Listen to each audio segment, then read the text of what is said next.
জিফুর যুগ যুগান্তরে খুশবু ছড়ায়। نحمده ونستعينه ونستغفره ونؤمن به ونتوكل عليه ونعوذ بالله من شرور أنفسنا ومن سيئات أعمالنا من يهدي الله فلا مضل له ومن يضلل فلا هادي له ونشهد أن لا إله إلا الله وحده لا شريك له ونشهد أن سيدنا وحبيبنا ومولانا محمدا عبده ورسوله الذي أرسله بالحق بشيرا ونذيرا وداعيا إلى الله بإذنه وسراجا منيرا فقد قال الله تعالى في كلامه المجيد وبرهانه التوحيد জবান ছেড়ে পড়েন আউযু বিল্লাহি মিনাশ শাইতানির রাজীম বিসমিল্লাহির রহমানির রহিম فاذكروني أذكركم واشكروا لي ولا تكفرون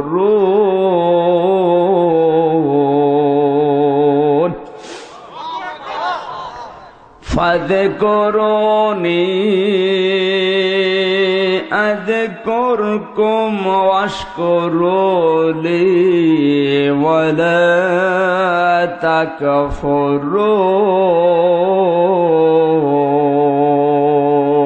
تكفرون صدقت يا ربنا عن علي رضي الله تعالى عنه قال قال النبي صلى الله عليه وسلم يوشك أن يأتي على الناس زمان لا يبقى من الإسلام إلا اسمه ولا يبقى من القرآن إلا رسمه مساجدهم عامرة وهي خراب من الهدى علماؤهم شر من تحت أديم السماء من عندهم تخرج الفتنة وفيهم تعود راه البيهقي وقال تعالى في شان حبيبي إن الله وملائكته يصلون على النبي يا أيها الذين آمنوا صلوا عليه وسلموا تسليما জসিম ভাইয়ের মা ও সাব্বির ভাইয়ের মা শিপন ভাইয়ের মা সোহাগ ভাইয়ের মা তোমরা বড়ই ভাগ্যবতী আনলে ধরাই দিনের জ্যোতি সালাম জানাই তোমায় ফেরেশতা মা সালাম জানাই তোমায় ফেরেশতা জসিম ভাইয়ের মা ও শিপন ভাইয়ের মা সাব্বির ভাইয়ের মা আশিক ভাইয়ের মা তোমরা বড়ই ভাগ্যবতী আনলে ধরাই দিনের জ্যোতি সালাম জানাই তোমায় ফেরেশতা মা সালাম জানাই তোমায় ফেরেশতা। আলহামদুলিল্লাহ।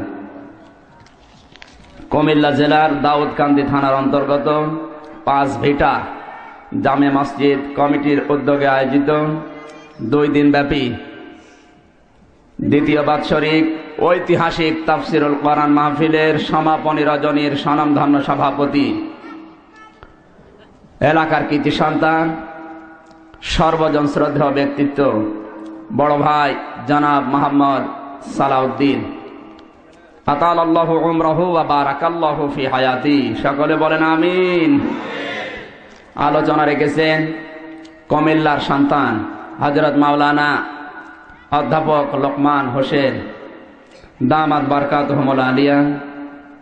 দাওয়াত দিয়ে সেই কুষ্টিয়া থেকে এ পর্যন্ত কোরআনের কথাগুলো বলার জন্য নিয়ে এসেছেন মাহফিলের সম্মানিত পরিচালক বড় ভাই জনাব মোহাম্মদ আব্দুল মজিদ।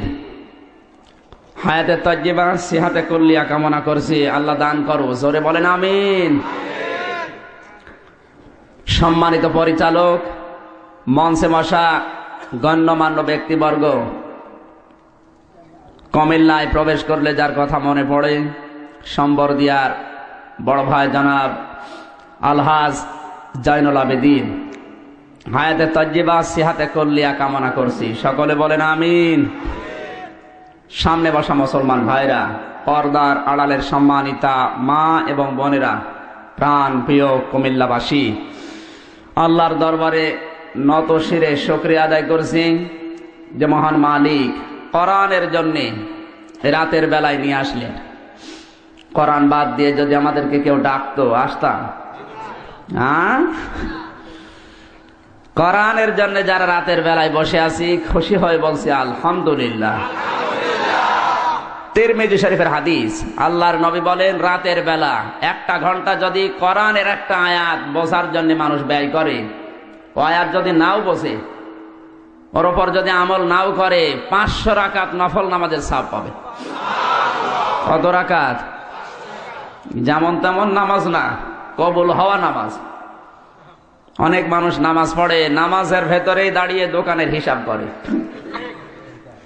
গত 3 তারিখে মাহফিল ছিল গোপালগঞ্জে, মাগরিবের নামাজ পড়তে দাঁড়িয়েছি, আমার সামনে ডিজিটাল প্যান্ট পরে এক যুবক দাঁড়িয়েছে। ও যখন সেজদায় গেল, ওর জান্নাত জাহান্নাম সবই দেখা যাচ্ছে। নামাজের ভেতরে হঠাৎ কে যেন কল দিয়েছে, ডান হাত দিয়ে মোবাইল বের করে বলছে, হ্যালো আমি নামাজে আছি, পরে কথা বলে। চিন্তা করলাম আল্লাহ এ কি করে। নামাজ শেষ করে বললাম ভাই দাঁড়ান, এই নামাজের ভেতরে কল এসেছে আর আপনি বললেন হ্যালো আমি নামাজে আছি। বলছে হুজুর কল আসলে করবো কি? এইরকম নামাজ না।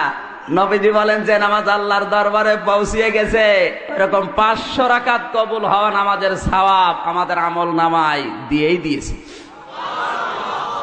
না সুবহানাল্লাহ হয়নি। চিৎকার মেরে বলেন সুবহানাল্লাহ। কোরআন যারা শুনতে এসেছে, নাজিল হওয়ার পর থেকে আজকের এই দিন পর্যন্ত মানবতা 3 শ্রেণীতে বিভক্ত।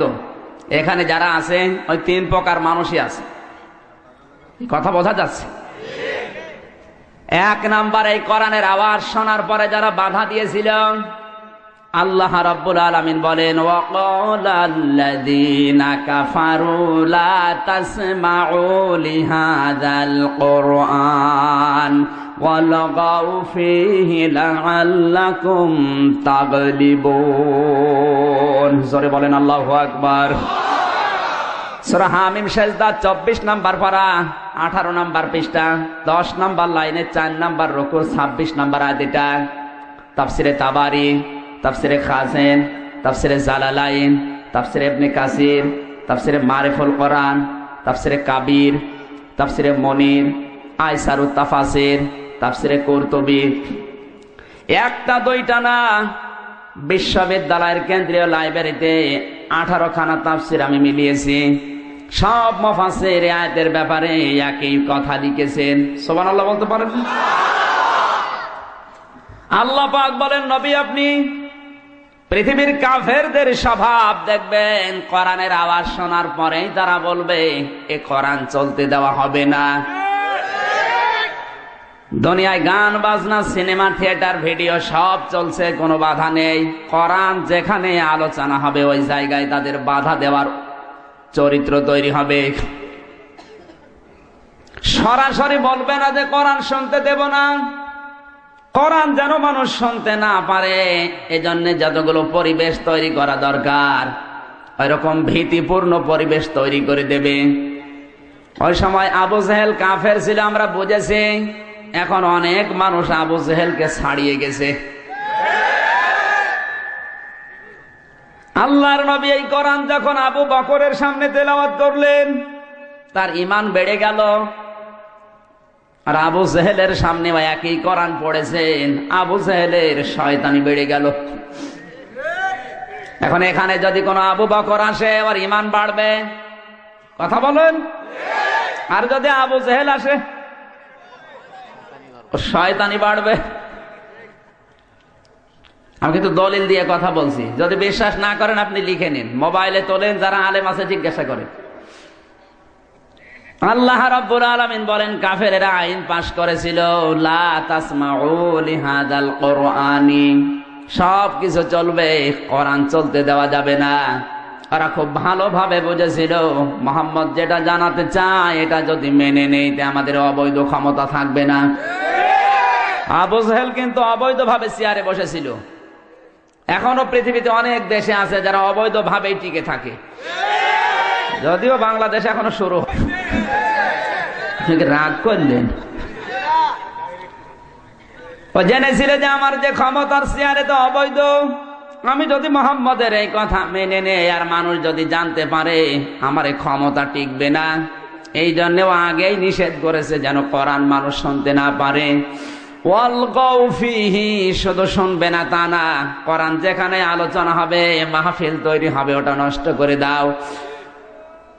বাংলাদেশে ৯৬% মুসলমান, অথচ এই দেশে অনেক তাফসির মাহফিলে, ওয়াজ মাহফিলে এখনো ৪৪ ধারা জারি আছে। এই ২১ তারিখে মাহফিল ছিল যশোরে, হতে দেয়নি, বলে হবে না, কোরআনের মাহফিল এখানে হবে না, দরকার হয় মমতাজকে নিয়ে আসুন। যারা বলেছে কথা তারাও মুসলমান। আমি আশ্চর্য হলাম, এর নামে শুধু মুসলমান, ভেতরে রক্ত পরীক্ষা করলে আবু জেহেলের রক্ত ছাড়া কারো রক্ত পাওয়া যাবে না। লাআল্লাকুম তাগলিবুন, ওদের ইচ্ছা ছিল কোরআন মানুষ যদি না শোনে, আমরা যে রমরমা ব্যবসা করছি এটা টিকে যাবে। আজও পৃথিবীতে যাদের এই ধারণা যে আমরা টিকে থাকবো যে কোনো কায়দায়, ওরাই শুধু কোরআনে বাধা দেয়। ২ নম্বরে মানুষ যারা কোরআন শুনতে আসে, ওরা বিশ্বাসও করে কোরআন আল্লাহর কিতাব। মাওলানা যা বলছে বানিয়ে বলবে না, সব কিছু আমার আল্লাহর কথাই। কোরআনে কারীম জানিয়েছে এরা কারা, ওয়াইযা কিলা লাহুম তাআলাউ ইলা মা আনজালাল্লাহু ওয়া ইলার রাসূলি রাআইতাল মুনাফিকিনা ইয়াসুদ্দুনা আনকা সুদুদা। সূরা নিসা ৫ নম্বর পারার ৭ নম্বর পৃষ্ঠার ১ম নম্বর লাইনের ৬১ নম্বর আয়াত। এটা তাফসীরে তাবারি থেকে বলছে, আল্লাহ পাক বলেন, ওয়া মানে এবং ইদা মানে যখন, কিলা মানে বলা হয়, তাআল মানে আসো, ইলা মানে দিকে, মা মানে জান, জালাল্লাহ মানে আমি আল্লাহ নাজিল করেছি, ওয়া ইলার রাসূলি আমার রাসূলের আদর্শের দিকে আসো। ক্বালু, হে নবী আপনি দেখবেন অনেক মানুষ এই কথা বলতেছে, রাআইতাল মুনাফিকিনা, হে নবী আপনি দেখবেন মুনাফিক যারা, যাদের অন্তরের ভেতরে রোগ আছে, গুড় আছে, যাদের অন্তর অসুস্থ, এই মানুষগুলো কোরআনের বক্তব্য শুনবে, বিশ্বাসও করবে, কিন্তু যখন তাদের জীবনের সাথে মিলবে না, আস্তে করে পেছন ফিরে কিটে পড়বে।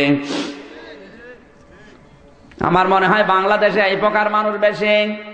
কোরআন বিশ্বাস করে ১০০%, আল্লাহ নাজিল করেছে, যা আছে সব সত্য কথা, শুনতেও আসে মাহফিল, যখন দেখে যে কথাগুলো তো আমাদের জীবনের সাথে মেলে না।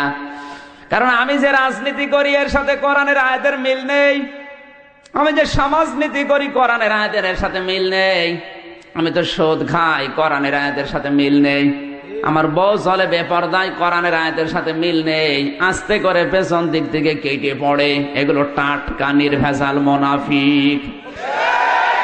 কমের লাইনে একটু হাত তোলেন দেখে, ওই রে মুনাফিক।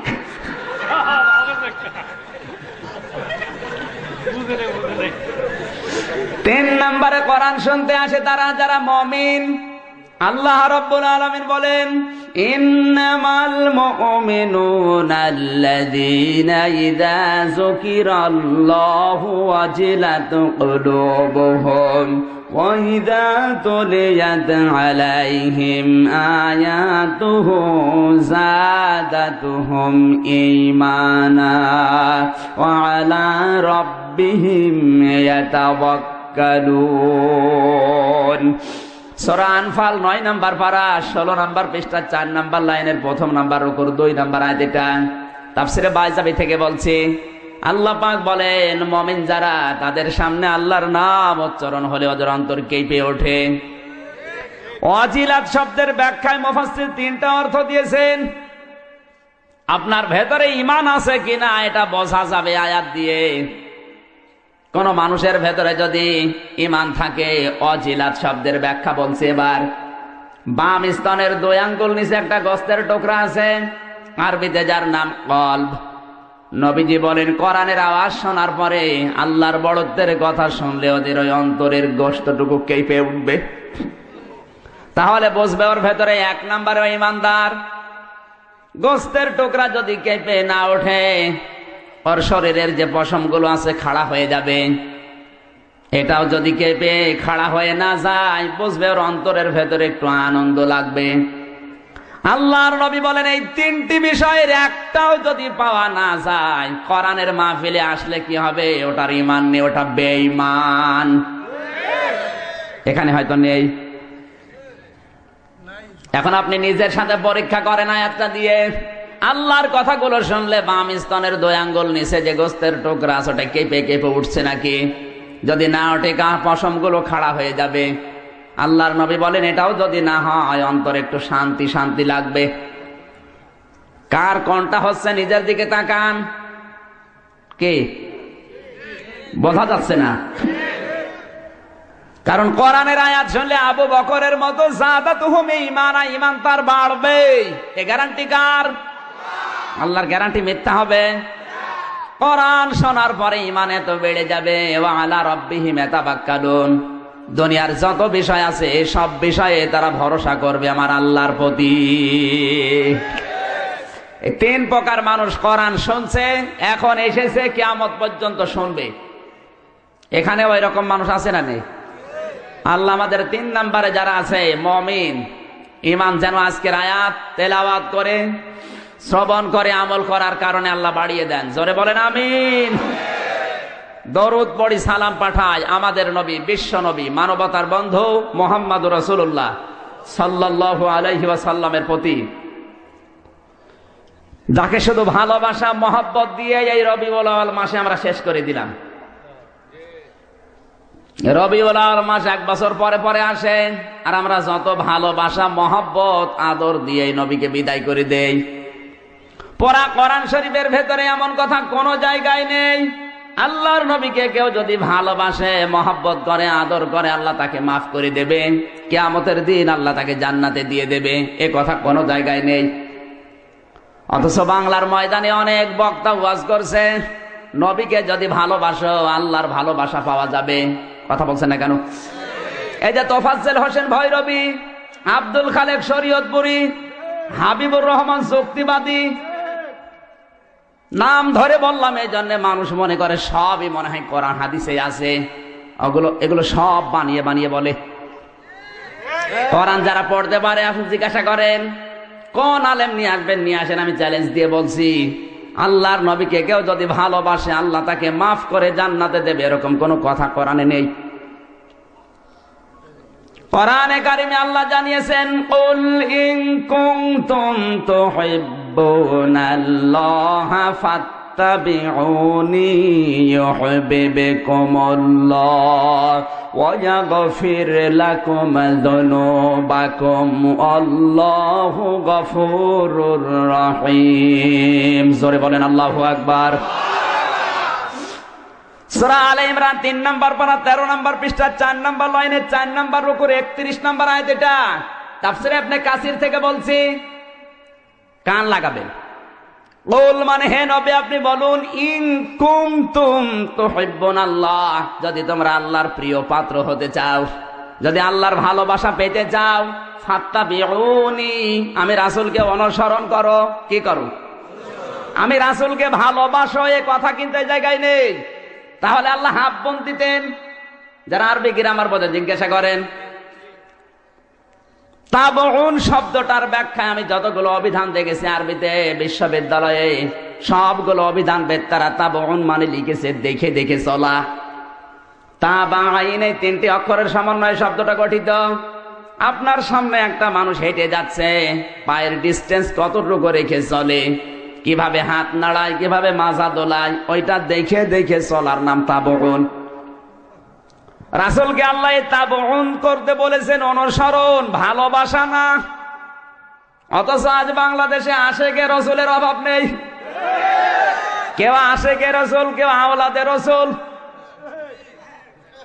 অনেক ভণ্ড এখন নতুন নতুন বের হচ্ছে, নামের আগে বিশ্ব আশেকে রসুল, আওলাদে রসুল লিখে দেয়। ওরে শয়তান! আওলাদে রসুল যদি কেউ দাবি করে, ইমাম হোসাইন আওলাদে রাসূল ছিলেন, রাজতন্ত্রের বিরুদ্ধে জীবন দিয়েছিলেন। এই কথা বলে না কেন? আজ বাংলাদেশে রাজতন্ত্র যারা কায়েম করছে, আপনি যদি আওলাদে রাসূল দাবি করেন, আপনার 1 নম্বরে টার্গেট হবে ইমাম হোসাইনের মতো জীবন দেওয়া। ও সব জায়গায় নেই, শুধু হু হু উনি আওলাদে রাসূল। টাটকা শয়তান ওইটা। সিটারি করার জায়গা পাও না। আর যত সিটার জটে এই চট্টগ্রাম বিভাগে। নামের আগে একটা পীর লাগিয়ে উনি বড় আল্লাহর ওলি, বিশাল বড় পাঞ্জাবি গায়ে দিয়ে, জোব্বা গায়ে দিয়ে, পাগড়ি মাথায় দিয়ে, মনে হচ্ছে জান্নাত থেকে পালিয়ে এসেছে। কিছু কিছু মানুষ শুধু পান খায়, মনে হয় পান খাওয়ায় মনে হয় আল্লাহর ওলি। কথা বলেন। সেদিন রংপুর থেকে একটা লোক এসেছে আমার বাড়িতে, বলছে হুজুর মাহফিলের ডেট নেবো। আমি বললাম বসেন, আমার ডায়েরি যদি ফাঁকা থাকে আপনাকে দিচ্ছি। চা নাস্তা দিলাম, বিস্কিট দিলাম। বিস্কিটটা নিয়ে মুখে দেবে, না দিয়ে আবার রেখে দিল। মানে খাচ্ছেন না কেন? বলছে হুজুর আমি বেনামাজির হাতে খাই না। এ কি গো? আমি ছোটকাল থেকে নামাজ পড়ি, আমার বউ নামাজ পড়ে। আর এ কি বলে? বলছে হুজুর আপনাকে বলি নাই, এই বিস্কিট যারা বানিয়েছে ওরা হয়তো নামাজ পড়ে না। চিন্তা করলাম আল্লাহ মনে হয় জান্নাত থেকে পালিয়ে এসেছে। এত বড় আল্লাহর ওলি আমার ঘরে, আর আমি কিছু টের পেলাম না। এই দাঁড়ান, এই বিস্কিট কোন বেনামাজি বানিয়েছে এই সন্দেহ করে আপনি খাচ্ছেন না? আপনার শরীরে যে বিশাল পোশাক আশাক, এগুলো কোন বেনামাজি বানিয়েছে? কোন বেনামাজের গার্মেন্টসে তৈরি হয়েছে? এত যদি সফি দাবি করেন, সবগুলো খোলেন, জিনিস বের করে যান। কথা বলেন। সিটারি করার জায়গা পাও না। পরে কল দিলাম রংপুরে বড় ভাইয়ের কাছে যে এরকম একটা লোক আপনার বাড়ি থেকে এসেছে, আপনার এলাকা থেকে। লোকটা কেমন? বলছে ওরে বাবা, তো টাটকা সুদখোর। এলাকায় টাকা ছেড়ে রাখে, টাকা আসে, ওই টাকা তোলে, উনি খায় আর আল্লাহ আল্লাহ করে। এই কথা বলেন না কেন? এরকম আল্লাহর ওলি আছে না নেই? কুষ্টিয়ার বড় বাজারে যেখানে আমি জমান নামাজ পড়াই, একটা লোক শুধু জিকির করে, কোনো কাজ করে না। জিজ্ঞাসা করলাম ভাই আপনি কি করেন? বলছে হুজুর আমার কোনো কাজ নেই। কি খান? বাবার জমি ছিল, বিক্রি করে ব্যাংকে রেখে দিয়েছি 35 লাখ টাকা। ওখান থেকে প্রতি মাসে প্রায় 40,000 টাকার মতো লাভ আসে। ওই লাভ তুলি, খায়, আর আমি আল্লাহ আল্লাহ করি। আমি ভাবলাম আরে ভাই এত সুদ, এত কবিরা গোনা। বলছে হুজুর আমি জানি, সুদ খেলে কম হয় আমি জানি, এজন্য টাকা আমার নামে না, টাকা আমার বোন নামে। কত রকমের সিটারি চলছে দেশে গো। আমি শুধু বাজার করে নিয়ে আসি, বউ রান্না করে দেয়, আমি খাই, কোনো গোনা নেই। গোনা যদি হয়েও যায় জিকির করি আর নামাজ পড়ি। নামাজ, জিকির আর ওই গোনা কাটাকাটি, মাঝখানে জান্নাতে যাব ফাও। এই ধান্দার মানুষ আজ বাংলাদেশে বেশি। কথা বলেন ঠিক কিনা? উনি আশেক দাবি করছে রাসূলের। আল্লাহর নবীর কোন অনুসরণ ওর জীবনে নেই। বিশ্ব নবীর একটা মাথা ছিল না? ছিল না? আমাদের আছে না নেই? আল্লাহর নবীর মাথায় চুল ছিল 3 প্রকার। আর এমন মুসলমানও আছে ওর মাথার দিকে তাকালে মনে হয় ব্রাজিল, আর্জেন্টিনা। কাকা কাকা না? আমার মাহফিলে সিলেট অঞ্চলে বেশি থাকে, সিলেট, সুনামগঞ্জ, হবিগঞ্জে। ওখানে সব লন্ডন প্রবাসী বেশি। ওদের চুল কাটার স্টাইল দেখলে শয়তান পর্যন্ত লজ্জা পাবে। এদিকে চুল নেই, এদিকে চুল নেই, মাঝখানেও ফাঁকা, পেছনে বড় বড় চুল রেখে ওই জায়গায় বাড়ির মোবাইল নাম্বার, হোল্ডিং নাম্বার লিখে দেয়। শয়তান দেখে আর চিন্তা করে, আল্লাহ তুমি আমারে শয়তান বানিয়েছ, এ তো আমার চাইতে বড় শয়তান।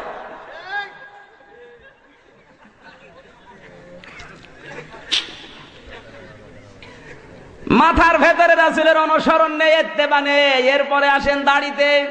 অনেক মানুষ প্রতিদিন দাড়ি কাটে, না এলাকায় নেই? দাড়ি যারা কাটে তাদের দুইটা ক্ষতি হবে। এক নাম্বারে এই ত্বক নষ্ট হয়ে যাবে, দুই নাম্বার ওদের যৌন শক্তি হারাবে। আপনি দাড়ি কেটে ইয়াং হতে চান? ইয়াং কি আর নিচে নামলাম না? যতই উপরে উপরে ইয়াং লাগে, ভেতরে কিন্তু দুর্বল। এই কথা বলেন না কেন? দাড়ি কাটেন কারা কারা? হাত তোলেন তো। অনেক মানুষ কিন্তু বলে যে হুজুর এত বউ পায় সুন্দর কি করে? হুজুর বউ পাবে সুন্দর কি করে জানো না? হুজুরের যৌবন তোমার মতো বিক্রি হয় না। কথা বলেন না কেন? তোমার যৌবন তো বিয়ের আগেই হোটেলে বিক্রি হয়ে গেছে। হুজুর দাড়ি রাখার কারণে ওর যৌবন এখনো অটুট আছে, এই জন্য হুজুরা সুন্দর বউ পায়। আর নিচে নামা লাগবে। দাড়ির ভেতরে আপনার আদর্শ নেই, অনুসরণ নেই। এরপরে যত নিচে নামবেন তত সমস্যা। আজ নিচে নামতে নামতে যত নিচে নামা যাচ্ছে, কোন জায়গায় রাসূলের আদর্শ নেই। উনি আশিকে রাসূল দাবি করে বসে আছে। এই জন্যে বাস্তবতায় বলছি, সাফ করে যারা রাসূলকে শুধু ভালোবাসা মহব্বত দিয়ে এই রবিউল আউয়াল পার করে দিলেন, আপনাকে আল্লাহ মাফও করবে না, জান্নাতেও দেবে না, তার গ্যারান্টি আয়াত। হাজার হাজার কথা তাফসীরে ইবনে কাসিরে আছে। রাসূলকে সারা জীবন ভালোবেসেছিল, আদর করেছিল, চুমা দিয়েছিল, মহব্বত করেছিল তার আপন চাচা আবু তালিব, কিন্তু আল্লাহ তাকে মাফও করে না, জান্নাতেও দেয় নাই। কথা বলেন না কেন? বুখারী শরীফের দ্বিতীয় খণ্ডে আছে, আবু তালিব নিজের সন্তান আলীর চাইতে বিশ্ব নবীকে বেশি ভালোবাসতো। যেদিন মারা যাচ্ছিল, আল্লাহর নবী আসলেন তার দরজায়, ডাক দিয়ে বললেন, ইয়া আম্মি আবি তালিব, কুল লা ইলাহা ইল্লাল্লাহ হাজ্জুল লাকা ইনদাল্লাহি ইয়াউমাল কিয়ামাহ। রাহুল বুখারী।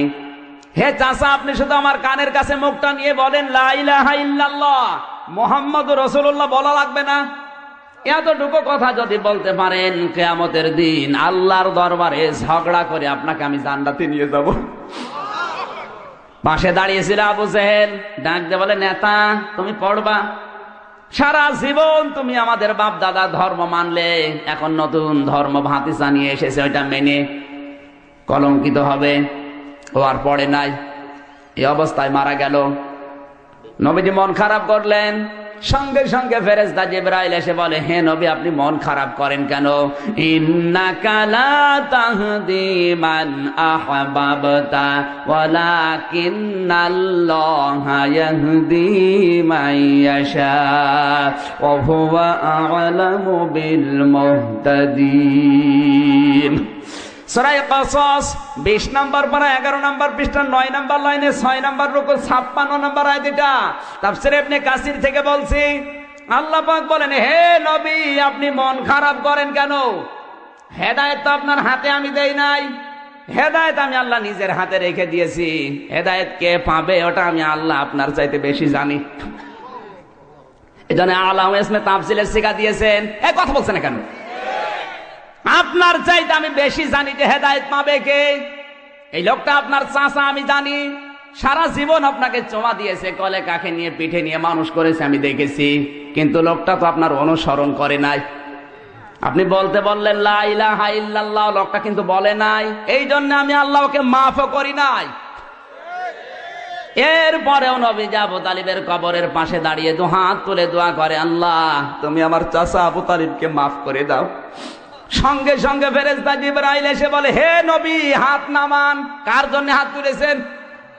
মা কানা লিন-নাবিয়্যি ওয়াল্লাযীনা আমানু আইয়াস্তাগফিরু লিল মুশরিকিন ওয়ালাউ কানু উলি কুরবা মিন বা'দি মা তাবায়্যানা লাহুম আন্নাহুম আসহাবুল জাহিম। সূরা তাওবা 11 নম্বর পারা 4 নম্বর পৃষ্ঠা 4 নম্বর লাইনের 113 নম্বর আয়াত এটাও ইবনে কাসিরে আছে। আল্লাহ পাক বলেন, হে নবী আপনি কার জন্য হাত তুলেছেন? এই লোকটা আপনার চাচা, আমি জানি। এই যে সারা জীবন আপনাকে আদর দিয়েছে, মহব্বত করেছে, আমি দেখেছি, কিন্তু লোকটা তো মুশরিক। কথা বলছে না কেন? কোন মুশরিকের জন্য নবী এমনকি ইমানদার যদি দোয়া করে এটা জায়েজ না, শোভনীয় না, উচিত না। এই লোকটা আপনার চাচা, তাই বলে দোয়া করবেন? ওয়ালাউ কানু উলি কুরবা, যদিও নিজের নিকট আত্মীয় হয়, মুশরিকের জন্য নবীর পর্যন্ত দোয়া করা জায়েজ নেই। নবীর দোয়া যদি আল্লাহ ফেরত দেয়, আমির হামজার দোয়া কবুল হবে? অথচ বাংলাদেশে টাটকা মুশরিক মারা যায় আর আমরা দোয়া করে জান্নাতে দিয়ে আসি, মনে হয় কন্ট্রাক্টরে নিয়েছে। জান্নাত তোমার বাবার। ও মনে করে 10টা গরু জবাই করে দিলেই আমার বাবা মনে হয় জান্নাত পেয়ে যাবে। সব ভ্রান্ত ধারণা বাদ দেন। আমি জানাজা পাই না, জীবনে 2টা জানাজা পেয়েছিলাম। আগেই বলেছি এই লোকটা কেমন ছিল, ও কি ইসলামের পক্ষে ছিল না বিপক্ষে ছিল? যদি বলে হুজুর সারা জীবন মিছিল দিয়েছে, হুজুরের চামড়া তুলে নেব আমরা। এই মিছিল শুনলেই বোঝা যায় কোন দলের, ওর আদর্শ কি। তখনই বলি আল্লাহ সারা জীবন যেভাবে দিন কাটিয়েছে, কবরের ভেতরে সাইজ করবা ওইভাবে। আল্লাহু আকবার। যা, কোন জায়গায় যাবে যা। সারাটা জীবন সিটারি বাটপারি করবা, আরে আমির হামজা দোয়া করে তোমার জান্নাতে দেবে। অত পাগল আমির হামজা না। মুসল্লিরা মনে করে হুজুর মনে হয় দোয়া দরদ অনেক পড়ছে, ওকে দোয়া। হুজুরের দোয়া করাও লাগবে না, নিজের আকীদা ঠিক করেন, দোয়া করাও লাগবে না, এমনিতে আল্লাহ তোমাকে মাফ করে দেবে। এবার প্রশ্ন আসতে পারে, আমার বাবা আজ 30 বছর আগে মারা গেছে, আমার নেতা আজ 40 বছর আগে মারা গেছে, উনি যে মুশরিক ছিল আমি কিভাবে টের পাবো? জানার কায়দা নেই। আরে ভাই, আপনার নেতা মারা গেছে 40 বছর আগে, আর কোরআনে কারিমে আল্লাহ আয়াত নাযিল করে জানিয়েছে 1500 বছর আগে। এবার আপনি মেলাবেন আপনার নেতা কি অবস্থায় মারা গেছে এবং কোথায় আছে। কোরআনে হাকিম জানিয়েছে, ওয়া মিনান নাসি মাইয়াত্তাখিযু মিন দুনিল্লাহি আনদাদান ইউহিব্বুনাহুম কাহুব্বিল্লাহ ওয়াল্লাযীনা আমানু আশাদ্দু হুব্বান লিল্লাহ ওয়ালাউ ইয়ারাল্লাযীনা যালামু ইয ইয়ারাউনাল আযাবা আন্নাল কুওয়াতা লিল্লাহি জামিআ ওয়া আন্নাল্লাহা শাদীদুল আযাব। সূরা বাকারা 2 নম্বর পারা 4 নম্বর পৃষ্ঠার 1ম নম্বর লাইনের 165 নম্বর আয়াত। এটা তাফসীরে ইবনে কাসির এটাও আছে। আল্লাহ পাক বলেন, অনেক মানুষ এমন আছে আমি আল্লাহকে যেভাবে ভালোবাসা দরকার ওই ভালোবাসা তারা দুনিয়ার মানুষকে দিয়ে দিয়েছে। কথা বলছেন না কেন? এই জন্য কোন ওলি আল্লাহর অনুসরণ করতে আল্লাহ কিন্তু কোরআনে নিষেধ করেছেন। এখন যারা পীরের মুরিদ ওদের মন খারাপ হয়ে গেল। আরে ভাই, আমিও তো পীরের মুরিদ। কোরআনে কারীম জানিয়েছে অনুসরণ করতে, ওলি আল্লাহর নিষেধ করলেন কেন আল্লাহ? ইত্তাবিউ মা উনসিলা ইলাইকুম মির রাব্বিকুম ওয়া লা তাত্তাবিউ মিন দুনিহি আউলিয়া ক্বালিলাম মা তাযাক্কারুন। কান লাগান। সূরা আরাফ 8 নম্বর পারা 10 নম্বর পৃষ্ঠার 1ম নম্বর 2 নম্বর লাইনের 1ম নম্বর রুকুর 2 নম্বর আয়াত। এটা তাফসীরে বাইজাবি থেকে বলছে। আল্লাহ পাক বলেন ইত্তাবিউ। তাফসীরে বাইজাবি যারা পড়তে পারে জিজ্ঞাসা করেন, আরবি গ্রামার দিয়ে তৈরি। আল্লাহ বলেন অনুসরণ করো সবাই মিলে মা উনসিলা ইলাইকুম মির রাব্বিকুম। উনসিলা এটা মসুরের সিগা। ইলাইকুম তোমাদের প্রতি, নাজিল করা হয়েছে মির রব্বিকুম, তোমাদের প্রতিপালকের পক্ষ থেকে, আল্লাহর পক্ষ থেকে যেটা এসেছে ওর নাম কি? জোরে বলেন। ওয়ালা তাত্তাবিউ মিন দুনিহি আউলিয়া, কোন ওলির অনুসরণ করার দরকার নেই। আজ বাংলাদেশে ওলির অনুসরণ করতে যেই মানুষ বিভ্রান্ত হচ্ছে বেশি, এই জন্য আল্লাহ ওলির বহুবচন আউলিয়া দিয়েছেন। আপনি সৌদি আরবে যান, কোন পীর পাবেন? কথা বলেন না কেন? যত পীর শুধু ভারত, পাকিস্তান আর বাংলাদেশে। আল্লাহ কেন নিষেধ করলেন? তাফসীর গুলো আপনি গবেষণা করেন, কারণ আছে না নেই? জোরে বলেন। কারণ হচ্ছে আল্লাহ জানে অনেক মানুষ এমন আছে তারা আল্লাহর চাইতে আব্বাকে বড় মনে করবে। এখন যেমন অনেকে আল্লাহর চাইতে আব্বাকে বেশি বড় মনে করে। আল্লাহকে গালি গালাজ করলে, রাসূলকে গালি দিলে অসুবিধা নেই, বাবাকে কেউ যদি গালি দেয় তার ফাঁসি হবে। কথা বলেন না কেন? অনেক পীরের মুরিদ আছে অন্ধ ভক্ত, ওর সামনে আল্লাহ রাসূলকে গালি দিলে কিছু মনে করে না, পীর সাহেবকে গালি দিলে তার খবর আছে। এই জন্যই আল্লাহ জানিয়েছে অনেক মানুষ এমন আছে আল্লাহকে যেভাবে ভালোবাসা দরকার ওই ভালোবাসা তারা দুনিয়ার মানুষকে দিয়ে দিয়েছে।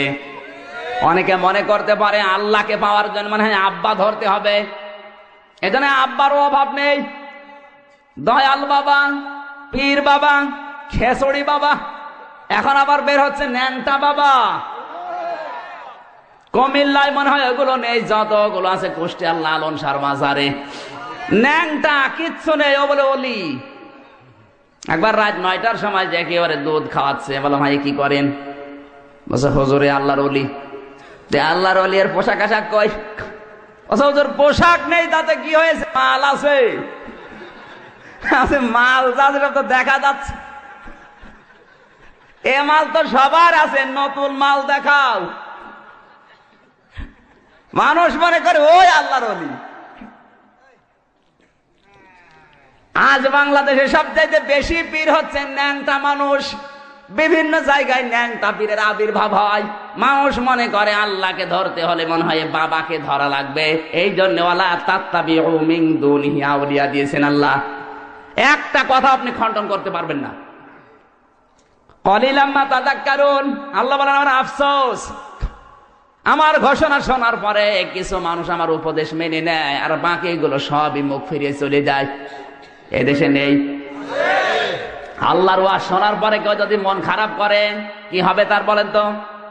যালিকা বিআন্নাহুম কারিহু মা আনজালাল্লাহু ফাআহবাতা আমালাহুম। সূরা মুহাম্মদ 26 নাম্বার পারা 6 নাম্বার পৃষ্ঠা 9 নাম্বার লাইনে প্রথম নাম্বার রুকুর 9 নাম্বার আয়াত। এটা তাফসীরে তাবারী থেকে বলছে আল্লাহ পাক বলেন আমি যেটা নাযিল করেছি এটা মানে না এমন না। কোরআনে যতগুলো বিধান দিয়েছি কোন মানুষ যদি একটু মন খারাপ করে, কেউ যদি বলে যে এত পারা যায়, আল্লাহ বলেন ফাআহবাতা আমালাহুম, ওর পেছনের যত ভালো কাজ সব নষ্ট হয়ে গেছে। কারিহু মানে অপছন্দ করা। কেউ যদি মনে মনে ঘৃণা করে, অপছন্দ করে, আল্লাহর কোন বিধানকে মানে না এমন না, যদি মন খারাপ করে শুধু শুধু অপছন্দ করে, ফাআহবাতা আমালাহুম, আমলের বহুবচন আমাল। এখানে বক্তব্যের মাঝখানে ফা আছে। যারা আরবি গ্রামার বলে জিজ্ঞাসা করেন ফাটা আল্লাহ কখন ব্যবহার করেন, ফাটা অনিষ্টাবার্তে ব্যবহার হয়। তার মানে উপরের এই কথাগুলো কোন মানুষ যদি মেনে নেয় অবশ্যই ফাআহবাতা আমালাহুম, ওর যত নামাজ রোজা হজ যাকাত ছিল সব আল্লাহ নষ্ট করে দিয়েছেন। শুধু অপছন্দ করলে যদি নষ্ট হয়, কোন মানুষ যদি না মানে তার কি হবে?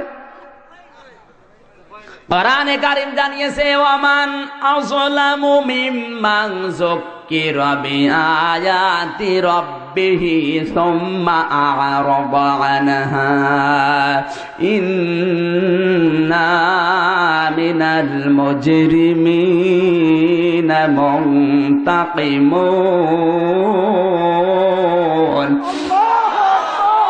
সূরা সেজদা 21 নাম্বার পারা 16 নাম্বার পৃষ্ঠা 2 নাম্বার লাইনে 2 নাম্বার রুকুর 22 নাম্বার আয়াত। এটা তাফসীরে মনির থেকে বলছে আল্লাহ পাক বলেন ওয়া মানে এবং মান মানে ওই ব্যক্তি, আসলাম মানে ইসমে তাফসীলের সিগা। এটা দুনিয়ায় কোন ছোটখাটো জালেমের পরিচয় আল্লাহ দেননি।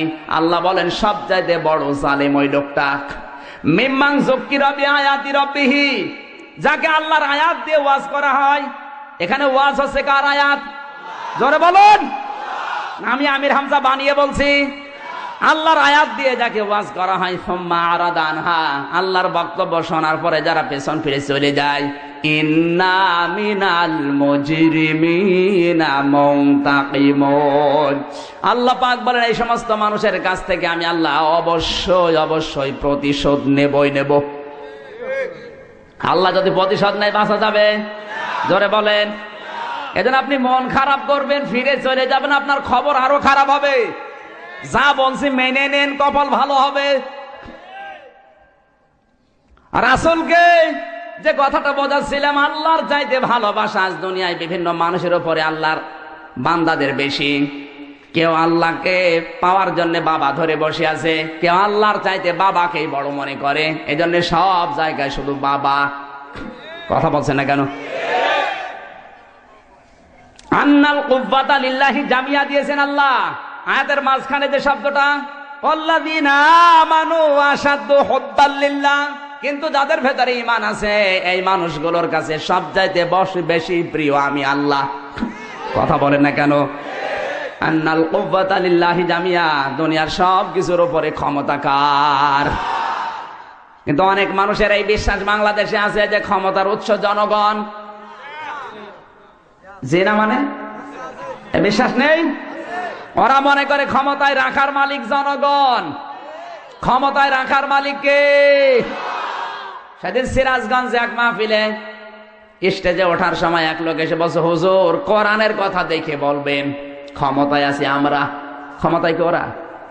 ক্ষমতায় কে? জোরে বলেন। যারা বলে কোরআনের কথাও দেখে বলবেন ক্ষমতায় আছি আমরা, ওরা কি কোরআন আল্লাহর ক্ষমতা বিশ্বাস করে? জোরে বলুন। কোরআনের অধিকাংশ আয়াতে নিজের বড়ত্বের কথাগুলো আল্লাহ প্রকাশ করছেন। এই জন্যে রব্বুল আলামিন জানেন মানুষ অধিকাংশ গুলো আমি আল্লাহ বাদ দিয়ে অন্যের সামনে ধর্ণা দেবে। তাবারাকাল্লাযী বিয়াদিহিল মুলকু ওয়া হুয়া আলা কুল্লি শাইইন কাদির। জোরে বলেন আল্লাহু আকবার। বরকতশালী সেই আল্লাহ যিনি সব কিছু থেকে পবিত্র, মুক্ত, সব কিছুর উপরে ক্ষমতা কার? জোরে বলেন কার? এই আয়াত অনুযায়ী যাদের বিশ্বাস, যাদের টেন্ডেন্সি, যাদের থিওরি ক্ষমতার উৎস জনগণ, ওরা কিন্তু মুশরিক। কি কথাটা আপনি খণ্ডন করতে পারবেন? সুতরাং এই সমস্ত মুশরিক যদি মারা যায়, সে যে দলের হয় হোক, এ মুশরিক যদি মারা যায় আর আমির হামজা যদি দোয়া করে, আল্লাহ যদি মাফ করে দেয়, তাহলে আবু তালেবকেও মাফ করা লাগবে। কথা বলছে না কেন? নবীজির দোয়া যেখানে আল্লাহ ফেরত দিচ্ছে চাচা মুশরিক, এই জন্য আমির হামজা কেন? কাবা শরীফের ইমাম আব্দুর রহমান সুদাইসিকে দোয়া করালেও কাজ হবে না।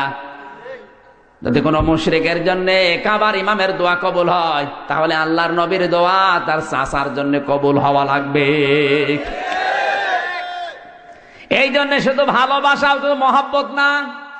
আর সারা বাংলাদেশ, ভারত, পাকিস্তান এইটা ছেয়ে গেছে শুধু ভালোবাসা, শুধু মহব্বত রসুলকে দেয়, কোনো অনুসরণ নেই।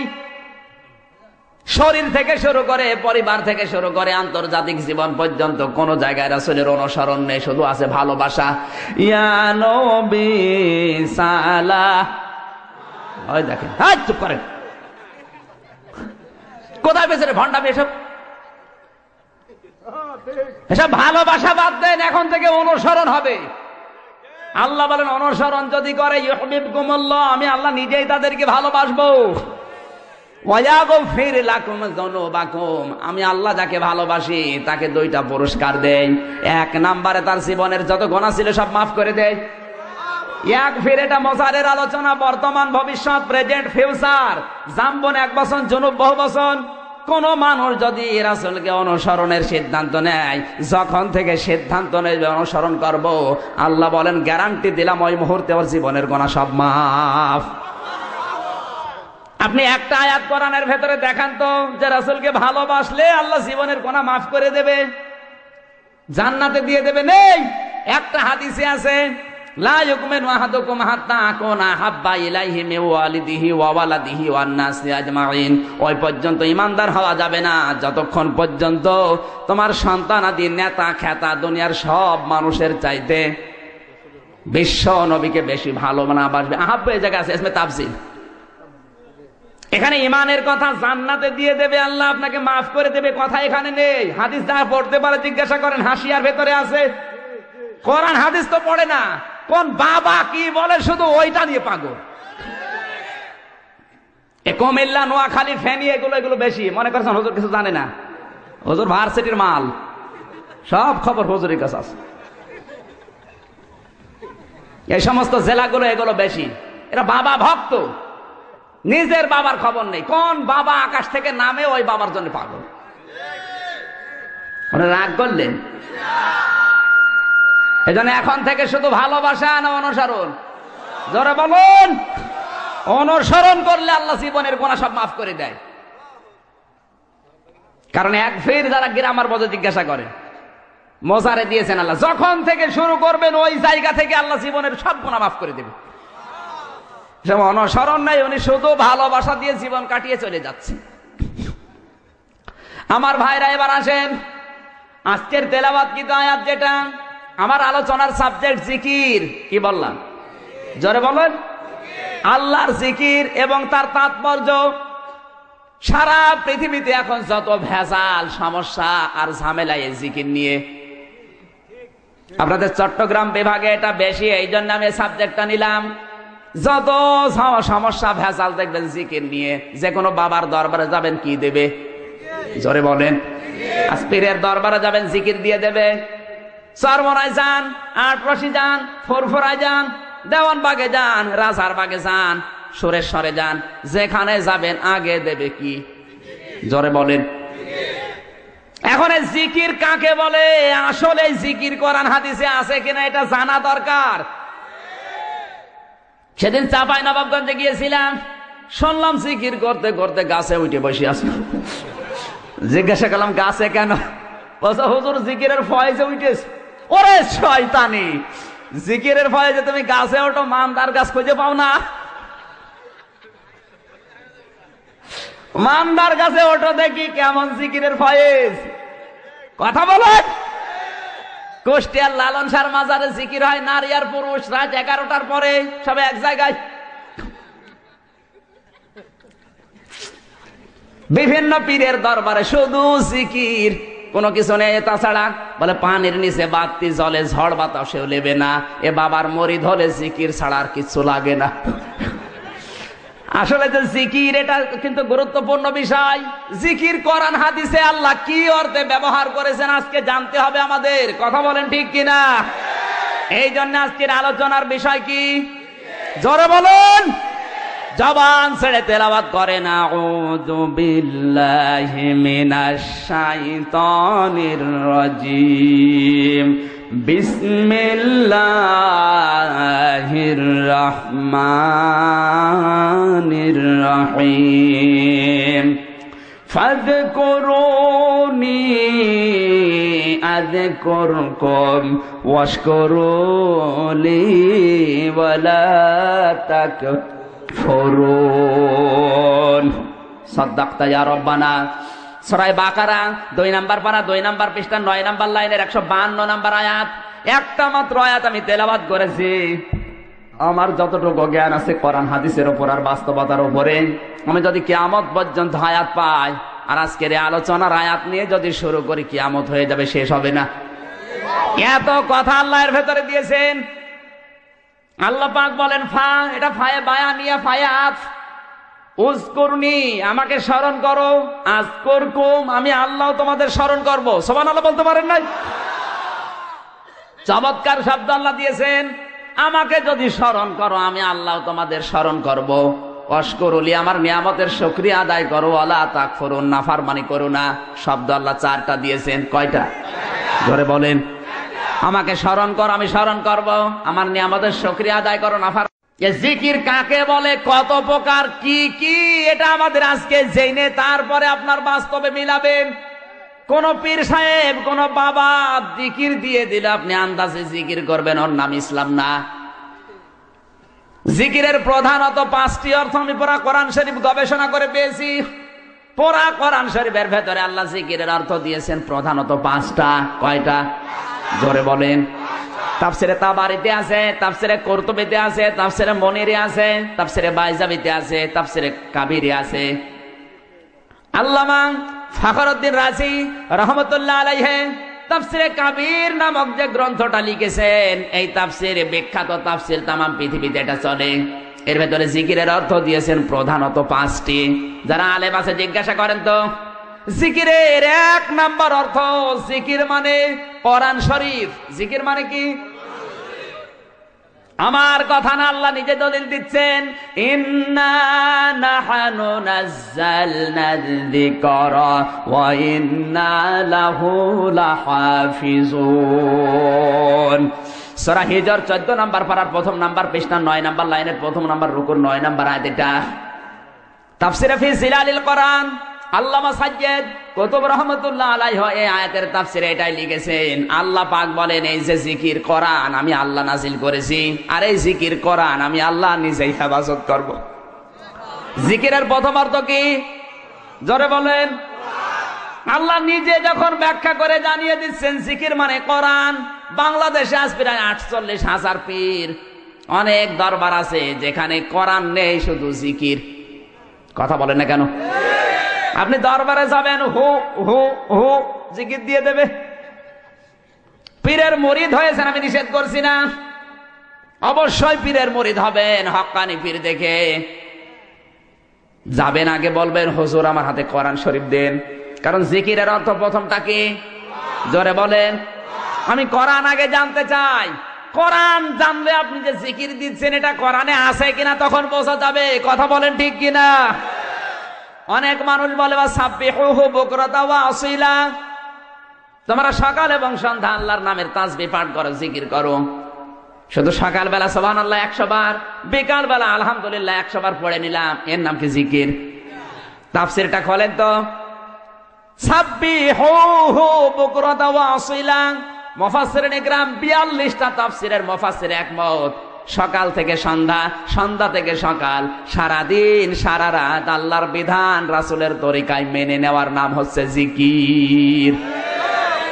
এগুলো নেই, সকালবেলা সুবহানাল্লাহ 100 বার পড়ে নিল, সারাদিন চলছে আকাম।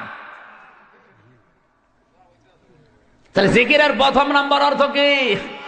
কোন দরবারে যদি যান, পীরের দরবার, আগে বলবেন কোরআন দেন, আমি কোরআন শিখতে চাই, এটা জিকির। যেই দরবারে কোরআন নেই, কোরআনের কর্মসূচি নেই, কোরআনের আলো নেই, ওটা পীরের দরবার না, ওটা শয়তানের দরবার। এই পৃথিবীতে 3টা প্রাণী আছে যারা কোরআনের আলো, যারা দিনের আলো, সূর্যের আলো সহ্য করতে পারে না। এই যে পেঁচা, বাদুর আর চামচিকা, এরা কিন্তু দিনের আলোতে বের হয় না, রাতের অন্ধকারে আধারে বের হয়। রাতের আধারে বের হয়ে মানুষের ফসল নষ্ট করে, কলা নষ্ট করে, পানের বরজ নষ্ট করে। কথা বলছে না কেন? দিনের আলো, সূর্যের আলো সহ্য হয় না, এই জন্য রাতের অন্ধকার যাদের ভালো লাগে ওদের নামও কিন্তু ডিজিটাল নাম, পেঁচা, বাদুর, চামচিকা। সুতরাং কোরআনের আলো, দিনের আলো, ইসলামের আলো যাদের সহ্য হয় না, ওরাও ডিজিটাল পেঁচা। বালহুমাদল বরণ পেঁচার চাইতে নিকৃষ্ট। কথা বলে ঠিক কিনা? সব সহ্য হয়, কোরআনের আলো সহ্য হয় না। কোরআন দিয়ে অনুষ্ঠান উদ্বোধন হবে, তাও অনেকে চায় না। কথা বলছে না কেন? এই দেশে আছে, নাম নাই নিলাম, কিছুদিন আগে এক নেতা বক্তব্য দিয়েছিল, কোরআন তেলাওয়াত করে সংসদ উদ্বোধন হবে, এটা হতে দেওয়া যাবে না। করে সংসদ উদ্বোধন হবে, এটাও যারা চায় না, ওরা কি কোরআনের পক্ষে না বিপক্ষে? ধরে বলুন। এই জন্য জিকির করছেন, আমি নিষেধ করি না। জিকিরের প্রথম নম্বর অর্থ কোরআন। কোরআনের কর্মসূচি আপনার জীবনে থাকতে হবে। যেই পীরের দরবারে মুরিদ হবেন, আগে বলবেন, পীর সাহেব কোরআন শরীফ দেন। জিকিরের 2 নম্বর অর্থ, জিকির মানে উপদেশ। জিকির মানে কি? আল্লাহ নিজে দলিল দিয়েছেন, ফাযাক্কির বিল কুরআনি মান ইয়াখাফু ওয়াঈদ। So admonish and or by the Holy Quran him who frays my threat. Surah cough 26 number পারা 19 নাম্বার পৃষ্ঠা 13 নাম্বার লাইন শেষ নাম্বার রুকুর 45 নাম্বার আয়াত। এটা কোরআনে কারীমের 50 নাম্বার সূরা। তাফসীরে বাইজাবি আল্লামা বাইজাবি রাহমাতুল্লাহ আলাইহি লিখেছেন, হে পৃথিবীর মানুষেরা, আল্লাহ পাকের ঘোষণা ফাযাক্কির বিল কোরআন। হে নবী, আপনি যখন বক্তব্য দেবেন, ওয়াজ করবেন, উপদেশ দেবেন, কোরআন দিয়ে দেবেন। কি দিয়ে? মাইয়া খাফু আইদ, ফ্রেশ মাই থ্রেট। আল্লাহর ধমকের ভয় যারা আছে, কোরআন ও উপদেশে তাদের কাজ হবে। কে বলছেন? জোরে বলেন। আল্লাহর নবীকে যদি আল্লাহ বলতে পারে কোরআন দিয়ে উপদেশ দেবেন, আমি কি রাসূলের চাইতে বড় হুজুর? বাংলাদেশে এখন কোরআনের উপদেশ নেই। এই দেশে আছে শুধু বাবার উপদেশ, মুরব্বীর। আমার বাবা এই বলেছে, এই বলেছে। ওরে শয়তান, তোর বাবা বলেছে, আমি করবো কি? সেদিন পাপ নাই, আমার আগে একজন ওয়াজ করছে, আমার ভাইরা, আমার এই পীর সাহেব এত বড় আল্লাহর ওলি, প্রতিদিন 30টা করে পান খায়, প্রতি পানে হাকিমপুরি জর্দা খায়। মুরব্বী যারা আছে ওরা বলছে সুবহানাল্লাহ। এ কি গো?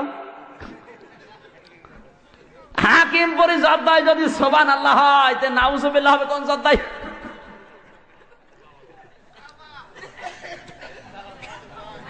মানুষের একটা কমন সেন্সও নেই। আরে ভাই, ওয়াজ যদি শুনতে চান কোরআন দিয়ে শুনবেন। আমি বরিশালে লেখাপড়া করেছি, ওই এলাকার পীর আরো বেশি, ঘরে ঘরে পীর, মহিলারাও পীর। মহিলাদেরকে পীর মা বলে ডাকে। এক হুজুর ওয়াজ করছে, আল্লাহর এক অলির মুরিদ গাছের সাথে হাত দিয়ে জিকির করছে, এত বিভোর, গাছের বাকল চলে গেছে উপর দিয়ে, ও টের পাচ্ছে। মুরব্বী মানুষ যারা, ওরা কান্নাকাটি করছে আর চিন্তা করছে, আল্লাহ এ কি বড় আল্লাহর ওলি। আপনার কমন সেন্স নেই। আর গাছের বাকল হাতের উপর দিয়ে চলে যাচ্ছে, ও টের পাচ্ছে না। তো কোন নবীর উম্মত ছিল? ওর কি নামাজ রোজা ছিল না? ওর কি পেশাব পায়খানা ছিল না? কোন ভণ্ড কি বলে? কমন সেন্সের সাথে বাস্তবতার সাথে মিল নেই। আন্দাজে আপনি সুবহানাল্লাহ পড়েন। ইসলাম তো এর নাম না। আপনাকে আল্লাহ বিবেক দিয়েছে। ইন্না শাররাদ দাওয়াবি ইনদাল্লাহি সুম্মুল বুকুমুল লাযিনা লা ইয়াকিলুন। সূরা আনফাল 9 নাম্বার পারা 18 নাম্বার পৃষ্ঠা 9 নাম্বার লাইনে 3 নাম্বার উপর 22 নাম্বার আয়াত। এটা আল্লাহ পাক বলেন, পৃথিবীর সবচাইতে নিকৃষ্ট মানুষ ওইটা যে তার বিবেক কাজে লাগায় না। কথা বলুন, আপনার বিবেক গেছে কোন জায়গায়? কে কোন কথা বলবে আর আপনি আন্দাজে বিশ্বাস করে নেবেন? এদেশে তো শুধু হয় কিচ্ছা কাহিনী আর আজে বাজে কথা। কোরআনের মাহফিল, তাফসির মাহফিল লেখা, একটা আয়াতের কোনো তাফসির নেই। এক কাহিনী শুরু করে, এক কাহিনীতে 2.5 ঘন্টা শেষ। আর মানুষও পাগল, সুর দেখলেই মনে হয় যে বড় হুজুর। ওরে শয়তানের তো ভেতরে বোম মারলে বাও বের হয় না। কুমিল্লায় আলেম ওলামা বেশি, আমি জানি। আপনাদেরকেও তার তো আহ্বান জানাচ্ছি, এই কুমিল্লা জেলায় যারা আসবে, সে পীর হোক আর ক্ষীর হোক আর আলেম হোক আর বক্তা হোক, যত বড় হুজুর হোক, আপনারা কন্ট্যাক্ট করে নিয়ে আসেন। অনেককে 50,000, 70,000, যাদেরকে নিয়ে আসে আমি নিষেধ করছি না। যারা আসবে আগে বলবেন কোরআন হাতে নেন। কোরআন হাতে নিয়ে এক একটা শব্দের 5টা 6টা করে অর্থ বের করেন, এরপরে তাফসির করে করে বোঝান। ওই বাবার কিচ্ছা কাহিনী শোনার জন্য রাত জেগে বসে নেই। কথা বলুন, পারবেন না? যারা আসবে আগে বলবেন কোরআন হাতে নেন, 8টা 10টা করে অর্থ বের করেন এক একটা শব্দের, এরপরে তাফসির করে করে আমাদেরকে বোঝান। কারণ 1 ঘন্টা কোরআন বোঝার চেষ্টায় থাকলে 500 রাকাত নামাজের সওয়াব হবে। আর আপনার ওই বাবার কিচ্ছা কাহিনী শুনলে সওয়াব তো দূরের কথা, আরো গুনাহ হবে। সুতরাং যারা আসে পারবেন তো? পারবেন? কারা কারা পারবেন প্রোটেস্ট করতে দেখে? লিল্লাহে তাকবীর, লিল্লাহে তাকবীর।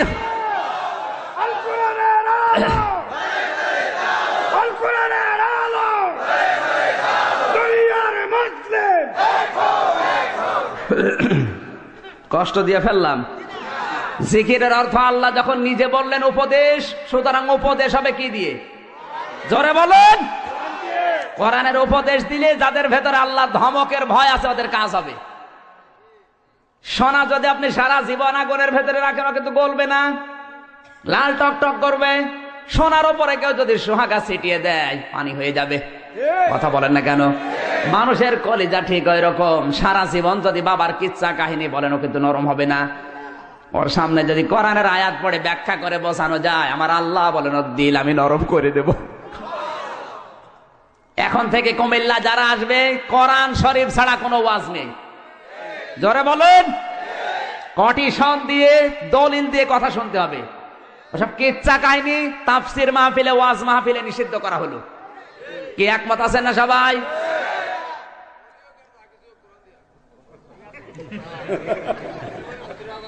আপনাদের এলাকার ভাষা আবার আমি অল্প বুঝি। 10টা কথা বললে আমি 2টা বুঝি, 8টা বলি হা হা। কি করব? জিকিরের 3 নাম্বার অর্থ, জিকির মানে নামাজ। জিকির মানে কি? আল্লাহ রাব্বুল আলামিন বলেন, ইয়া আইয়ুহাল্লাযীনা আমানু ইযা নুদিয়া লিস-সালাতি মিন ইয়াউমিল জুমুআতি ফাসআউ ইলা যিকিরিল্লাহি ওয়া দারুল বাই' যালিকুম খায়রুল লাকুম ইন কুনতুম তা'লামুন। সূরা জমা 28 নাম্বার পারা 13 নাম্বার পৃষ্ঠা 3 নাম্বার লাইনের শেষ নাম্বার রুকুর 9 নাম্বার আয়াত। এটা আল্লাহ পাক বলেন, ও হে যারা ঈমানের দাবি করো, আযান যখন হবে জুমার দিনে সব কাজ কাম বন্ধ করে দাও, বেচা কিনা সব বন্ধ করে জিকিরের দিকে দৌড়াও। এখানে জিকির মানে নামাজ। কথা বলেন না কেন? তাফসীর যারা পড়তে পারেন দেখেন জিকিরের অর্থ ওখানে নামাজ লেখা আছে। আমার আল্লাহ নিজে ফতোয়া দিচ্ছেন জিকির মানে নামাজ। আর তুমি এত বড় পীর, তোমার দরবারে গেলে নামাজই লাগে না। বলে খাজা বাবার মুরিদ আমি, বড়ই গুনাহগার, খাজা যদি দয়া করে তবে হব পার। জোরে বলেন নাউজুবিল্লাহ। নামাজ যারা পড়বে না কিয়ামতের দিন সর্বপ্রথম তারাই ধরা পড়বে। কারণ আউয়ালু মা ইউহাসাবু বিহিল আবদু ইয়াউমাল কিয়ামাতিস সালাহ, রাহুল বুখারী। আল্লাহর নবী বলেন কিয়ামতের সর্বপ্রথম আল্লাহ বান্দা নামাজ পড়েছিলি কিনা বল। নামাজই পড়ে না ও পীরের মুরিদ, ওকে যদি আল্লাহ মাফ করে তাহলে নবীজির হাদিস মিথ্যা হয়ে যাবে। জোরে বলুন। সুতরাং নামাজ জিকিরের 3 নাম্বার অর্থ, নামাজের দরকার আছে না নেই? এমন পীরের দরবারে যাবেন যে দরবারে নামাজ আছে, নামাজের শিক্ষা আছে। কথা বললেন না কেন? বাংলাদেশে এমনও পীর আছে যেখানে নামাজই নেই। কি বেশি বললাম? অনেক দরবারে নামাজ আছে, নামাজের ট্রেনিং আছে, কিন্তু নামাজের শিক্ষা নেই। তিরমিজি শরীফের হাদিস, আল্লাহর নবী বলেন নামাজ পড়লেই কবুল হবে তা না, নামাজ পড়লে কমপক্ষে 4টি শিক্ষা নামাজে পাওয়া যাবে। কয়টা? আরো জোরে বলেন। 4টি শিক্ষা যাদের নামাজে পাওয়া যায়, ওই মানুষগুলোর নামাজ আমার আল্লাহর দরবারে কবুল হয়ে যায়। 1 নম্বরে নামাজ যেই ব্যক্তি পড়বে, নামাজে খুশু পাওয়া যাবে, ধীর স্থিরতা, মন থাকবে নামাজে। নামাজে দাঁড়িয়ে কয়টা ফ্যান আছে গুইনে নেয়, নামাজ হয়? বাস্তব জীবনের কথা বলছি। কুষ্টিয়া জেলার হালসা বাস স্ট্যান্ড মসজিদে একবার নামাজ আদায় করেছিলাম। মাগরিবের নামাজ 2য় রাকাতে বিদ্যুৎ চলে গেল। আমার পাশে এক মুরব্বী নামাজের ভেতরে বলে ফেললো, আজ যা কারেন্ট চলে গেল। চিন্তা করছে আল্লাহ কি বলে। নামাজ শেষ করে বললাম, মুরব্বী দাঁড়ান, নামাজে আর কাম হাকাম তারও ফরজ, আজ যা কোন ফরজ? বলছে বাবা যে কারেন্ট চলে গেল। আর আমার মুখ দিয়ে এমনি বের হয়ে গেল, আজ যা কি করব? নামাজে আজ যা বের হচ্ছে টের পাচ্ছেন, নামাজ হয়? আপনারা হাসতেছেন আর আমি দুঃখ করি যে এ কি অবস্থা। আল্লাহর নবীর এই হাদিস আমার মনে পড়ে।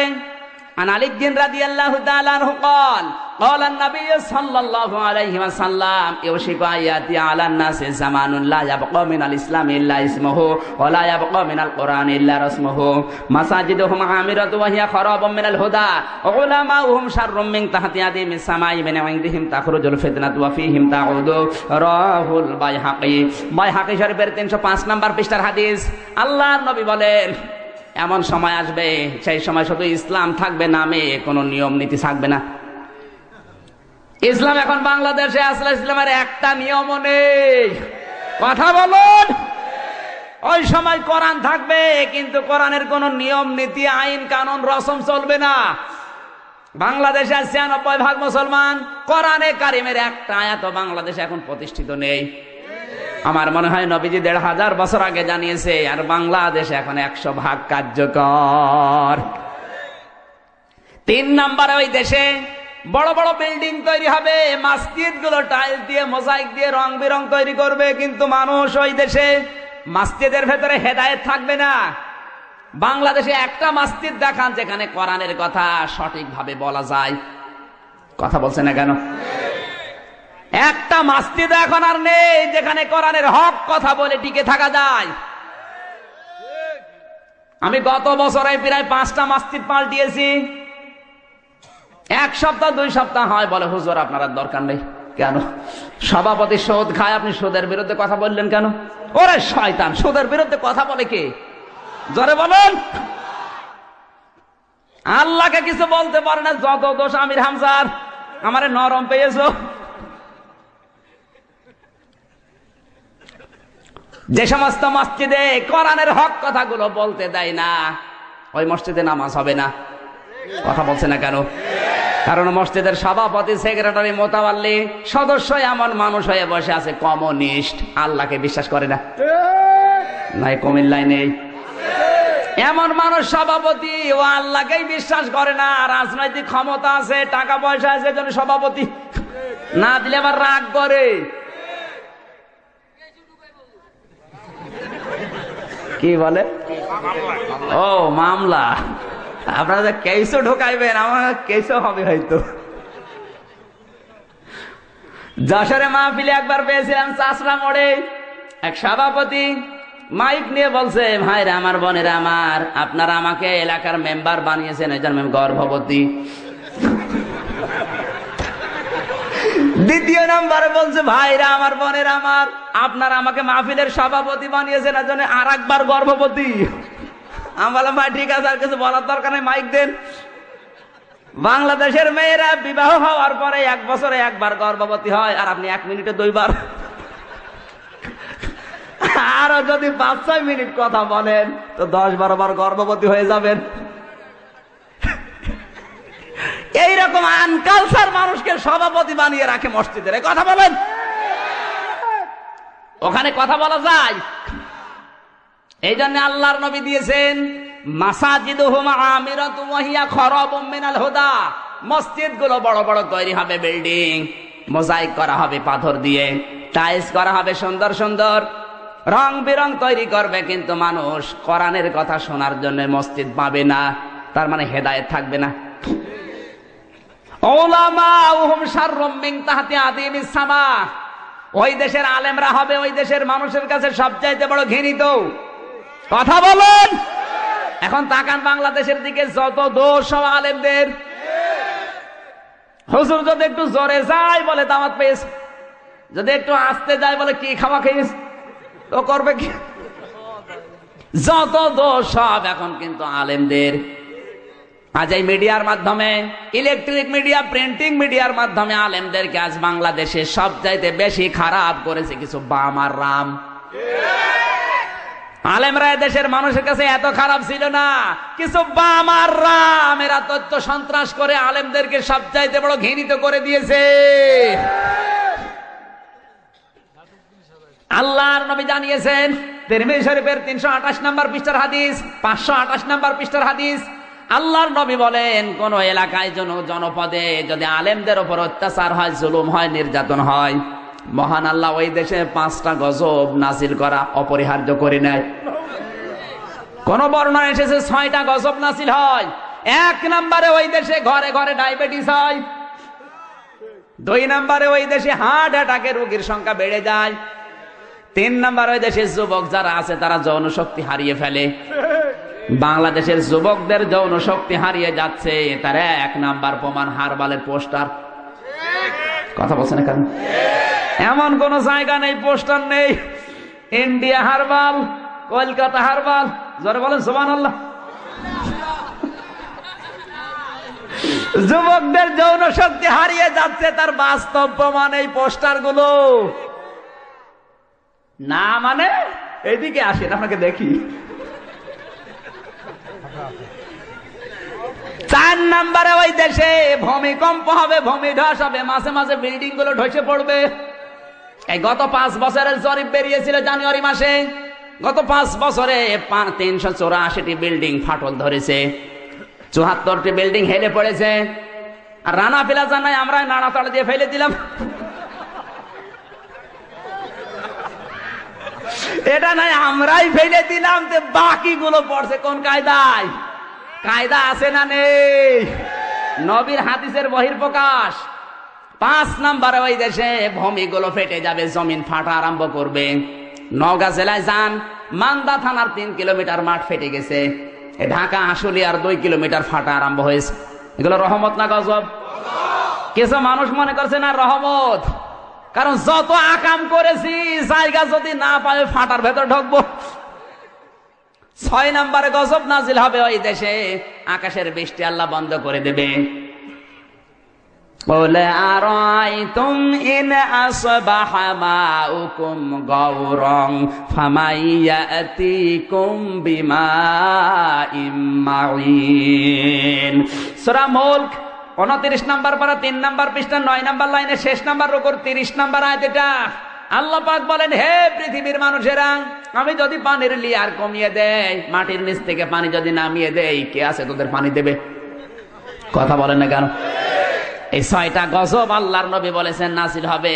আমার মনে হয় বাংলাদেশে 6টা গজব অলরেডি নাজিল হয়েই গেছে। আলেমরা এখন সবচাইতে বড় ঘৃণার পাত্র তোমাদের কাছে। তাখরুজুল ফিতনাতু ওয়া ফীহিম তাউদ। আল্লাহর নবী বলেন ওই সময় দেখবে ফিতনা ফাসাদ এমন ভাবে ছড়িয়ে পড়বে, তাসবির দানা ছেড়ে দিলে একটা একটা করে যেভাবে সুতা কেটে দিলে দানা পড়ে, ঠিক ওইভাবে একটা একটা করে ফিতনা দুনিয়ায় ছড়াবে।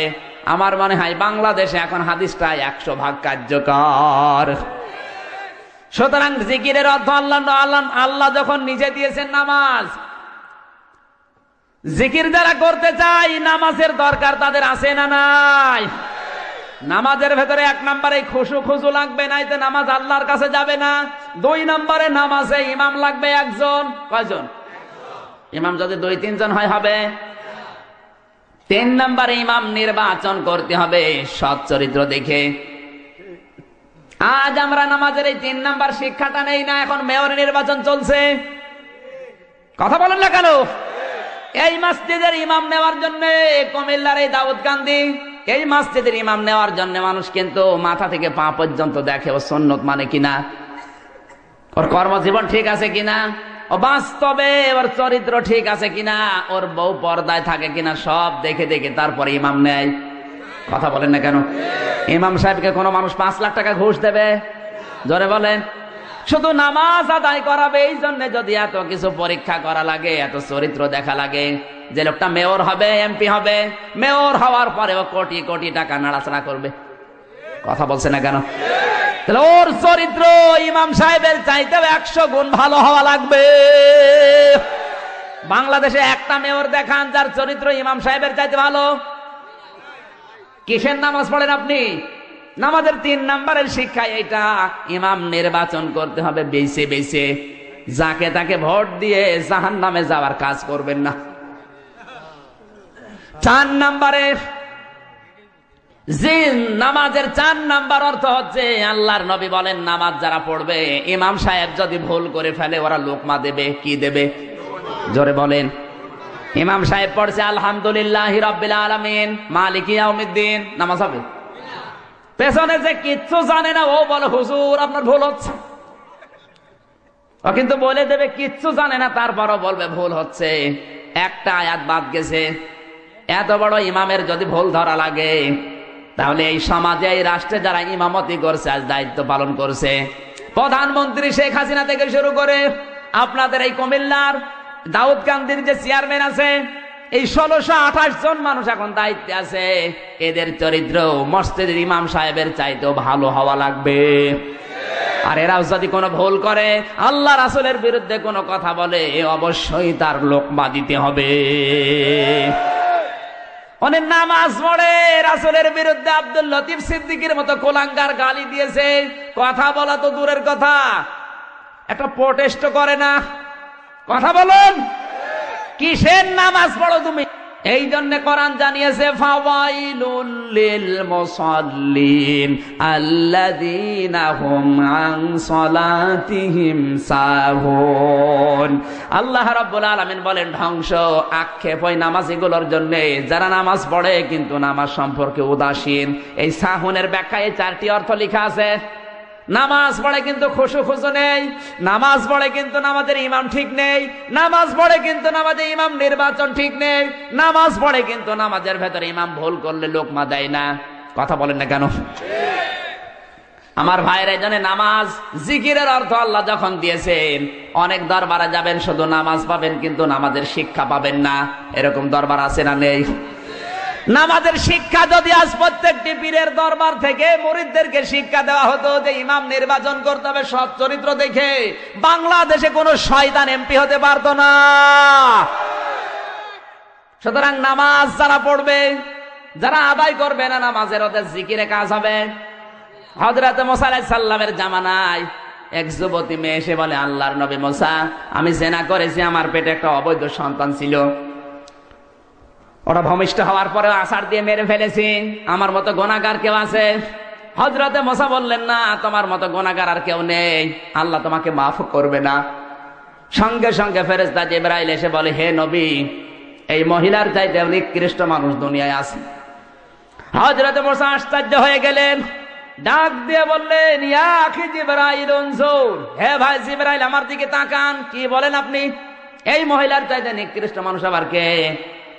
হযরতে জিবরাইল বলে, আল্লাহ এই কথাটা জানার জন্য আমাকে পাঠিয়েছেন। এই মহিলার চাইতে নিকৃষ্ট মানুষ আল্লাহর কাছে তারা যারা সুস্থ থাকার পরও নামাজ পড়ে না। নামাজ না পড়া মানুষ হত্যা করার চাইতেও খারাপ কাজ, নামাজ না পড়া জিনা করার চাইতেও খারাপ কাজ। সুতরাং নামাজ পড়তে রাজি আছেন কারা কারা? দেখে লিল্লাহি তাকবীর। দেখেন তো হাত তোলেনি কে? দেখেন হাত তোলেনি কে? দেখেন দেখেন, হাত নামান। মরণের আগে যদি আপনি নামাজ ছাড়েন, এরপরেও খবর আছে, আমি কিয়ামতে মামলা দায়ের করব। তাহলে যে কোনো পীরের দরবারে যাওয়ার আগে কি দেখবেন? 2 নম্বরে কোরআনের উপদেশ দেয় কিনা, 3 নম্বরে ওর দরবারে কি আছে? জোরে বলেন। আপনাকে আমি নিষেধ করি নাই পীরের মুরিদ হতে, আগে দেখবেন যে নামাজ পাওয়া যায় কিনা, নামাজের শিক্ষা আছে কিনা। এ সমস্ত যদি না থাকে, ও হু হু করে লাভ নেই। জিকিরের 4 নম্বর অর্থ, জিকির মানে আল্লাহর আইন, আল্লাহর বিধান। কার আইন? কষ্ট হচ্ছে আপনাদের? আল্লাহ পাক বলেন, আমান আ'রাদা আন যিকরি ফাইন্না লাহু মাঈশাতান দানকা ওয়া নাহশুরুহু ইয়াওমাল কিয়ামাতি আ'মা। সূরা তাহা 16 নম্বর পারা 19 নম্বর পৃষ্ঠা 13 নম্বর লাইনের 124 নম্বর আয়াত। এটা তাফসীর ইবনে কাসির থেকে বলছে, আল্লাহ পাক বলেন, ওমান আ'রাদা আন যিকরি ফাইন্না লাহু মাঈশাতান দানকা, যে ব্যক্তি আমার জিকির থেকে, আমার আইন থেকে, আমার নিয়ম নীতি থেকে মুখ ফিরিয়ে নেবে, আমি আল্লাহ তার জীবনকে সংকীর্ণ করে দেব। দঙ্কার ব্যাখ্যায় মুফাসসিরুন ইকরাম লিখেছেন, ও জীবনে অনেক আয় উন্নতি করবে কিন্তু বরকত হবে না। কথা বলেন না কেন?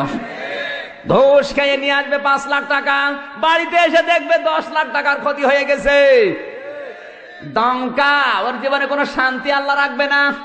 এজন্য আল্লাহর আইন যারা মানে না, আল্লাহর বিধান যারা মানে না, ওদের সাংস্কৃতিক জীবন, পারিবারিক জীবন, রাজনৈতিক জীবনে 100 ভাগের 100 ভাগ অশান্তি। সাংস্কৃতিক জীবনে আজ আল্লাহর আইন না থাকার কারণে অনেক মানুষ ফতোয়া দিচ্ছে যে টিভি হারাম, সিনেমা হারাম, পেপার পত্রিকা হারাম, স্যাটেলাইট হারাম। কোরআন শরীফ তো গবেষণা করে না। কোরআনে কারীম 1500 বছর আগে জানিয়েছে, আল্লাহর নবী বিশ্ব নবী যেদিন নবুয়ত পেয়েছিলেন, ওই দিনই তিনি স্যাটেলাইট ব্যবহার করেছিলেন। এই প্রযুক্তির ব্যবহার আল্লাহর নবী নিজে আগে করেছেন। বিশ্ব নবী যেদিন নবুয়ত পেয়েছেন, পাহাড়ের উপরে উঠে লাল কাপড় ওড়ালেন, ডাক দিয়ে বললেন, কে আসো, জলদি করে আসো। ওই সময়ের প্রযুক্তি ছিল ওইটা, ওই সময় স্যাটেলাইট ছিল ওই লাল কাপড়। কোন মানুষ বিপদে পড়লে লাল কাপড় পাহাড়ে ওড়ালে মানুষ বুঝতো লোকটা বিপদে পড়েছে। মানুষজন সবাই যখন এক হয়েছে, এক জায়গায় জমা হয়েছে, আল্লাহর নবী তখন তাওহীদের দাওয়াত দিলেন। সুবহানাল্লাহ বলতে পারেন নাই? তাহলে প্রযুক্তি সর্বপ্রথম ব্যবহার করেছেন বিশ্বনবী। কথা বলেন ঠিক কিনা? কোরআনে কারিমে জানিয়েছে ওয়াআইদ্দু লাহুম মাস্তাতা'তুম মিন কুওয়াতিন ওয়া মির রিবাতিল খাইলি তুরহিবুনা বিহি আদুওয়াল্লাহি ওয়া আদুওয়াকুম ওয়া আখারিনা মিন দুনিহিম। সূরা আনফাল 10 নম্বর পারা 3 নম্বর পৃষ্ঠা 9 নম্বর লাইনের 60 নম্বর আয়াত। এটা তাফসীরে ফি জিলালিল কোরআন আল্লামা সাজ্জাদ কুতুব রাহমাতুল্লাহ আলাইহি লিখেছেন, এই পৃথিবীতে কাফের মুশরিকরা যেটা ইসলামের বিরুদ্ধে ব্যবহার করে ওইটা তোমরা উল্টিয়ে ইসলামের পক্ষে কাজে লাগাও। এখানে খায়েল মানে শুধু ঘোড়া না। যারা গ্রামার মধ্যে জিজ্ঞাসা করেন খায়েলের অর্থ 99টা। খায়েল মানে ঘোড়া, খায়েল মানে সিনেমা, খায়েল মানে পত্রিকা, খায়েল মানে স্যাটেলাইট, খায়েল মানে টিভি, খায়েল মানে রেডিও, খায়েল মানে ফেসবুক, খায়েল মানে ইন্টারনেট। আজ এগুলো দিয়ে ইসলামের বিপক্ষে ওরা কাজে লাগাচ্ছে, আর আমরা বলছি লা ইলাহা ইল্লাল্লাহ, কাউকে কিছু বলবো না। ওরে শয়তান! আজ টিভি হারাম, সিনেমা হারাম, স্যাটেলাইট হারাম, পত্রিকা হারাম, হারাম করে করে নিজেও হারাম হয়ে গেছে। এই সুযোগে ইহুদি খ্রিস্টানেরা স্যাটেলাইট গুলো দিয়ে চ্যানেল গুলো সব হাতে নিয়েছে। বাংলাদেশের 36টা চ্যানেল সব এখন বামদের হাতে। কথা বলেন না কেন? ভারতে এই দেশে 36টা চ্যানেল দিয়েছে। কতগুলো? এই যে স্টার জলসা, স্টার প্লাস, জি প্লাস, জি বাংলা, জি গোল্ড। সারা দিন ভারত সিরিয়াল গুলো মেনটেন করে, আর এই দেশের মেয়েরা এগুলো বসে বসে নিজের চরিত্রের সাথে মিলায়। এত আকর্ষণ ভারতের এই স্টার জলসার প্রতি মেয়েদের, সারা দিন বসে বসে সিরিয়াল গুলো মিলাই। বসে না, সে বসে না। তুমি আসবে বলে চোখের তারা 2, জল নূপুর, তোমায় আমায় মিলে কিরণমালা। মনে করছেন হুজুর কিছু জানে না? হুজুর ভার্সিটির মাল, সব খবর হুজুরের কাছে আছে।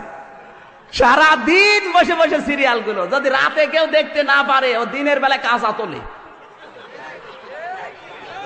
স্বামী যখন আসে বলে তুমি তো জানো না তোমার মেয়ে হয়েছে কিরণমালা আর আমি হয়েছে কটকটি। জয় মা কটকটি জয়, জোরে বলেন সুবহানাল্লাহ। মেয়েদের অভ্যাস আছে এত বেশি এই স্টার জলসা, স্টার বিলাসের প্রতি। কোন স্বামী যদি বলে যে একটু রিমোটটা দাও তো, দেশের অবস্থা ভালো না, কখনকার ফাঁসি হয়ে যাচ্ছে বলা যায় না, একটু দেখি। অনেক বউ আছে বলবে তোমার মাথা খারাপ, এখন শুরু হবে টাপুর টুপুর। কার কার বাড়িতে স্টার জলসা, স্টার প্লাস হয় একটু হাত তোলেন তো, তোলেন। একজন। এই পাকি,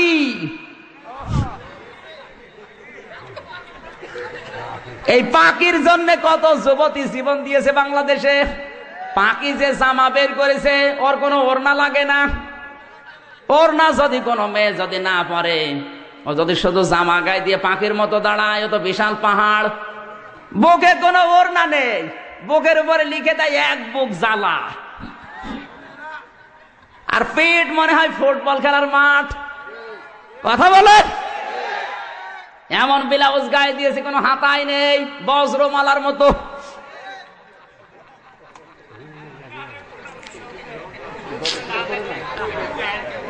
এই সমস্ত ৮-৬০ পোশাক পরা মহিলারা যখন কোন রিকশায় ওঠে, তখনই রিকশা চালক অ্যাক্সিডেন্ট করে। কথা বলেন না কেন?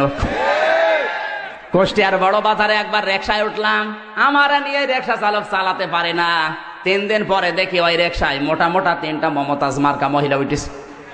বিউটি পার্লার থেকে সেজে সেইভাবে ৮-৬০ পোশাক পরে উঠেছে, কোনো ওড়না নেই কারো। আমার রিকশা ওভারটেক করে হুড় হুড় করে চলে যাচ্ছে। মালাই দাঁড়া, সেদিন আমার নিয়ে টানতে পারছিলে না, আজকে এত জোরে যাও কোন কায়দায়? বলছো হুজুর এইরকম মহিলা আমার রিকশায় উঠলে আমার গা গরম হয়ে যায়।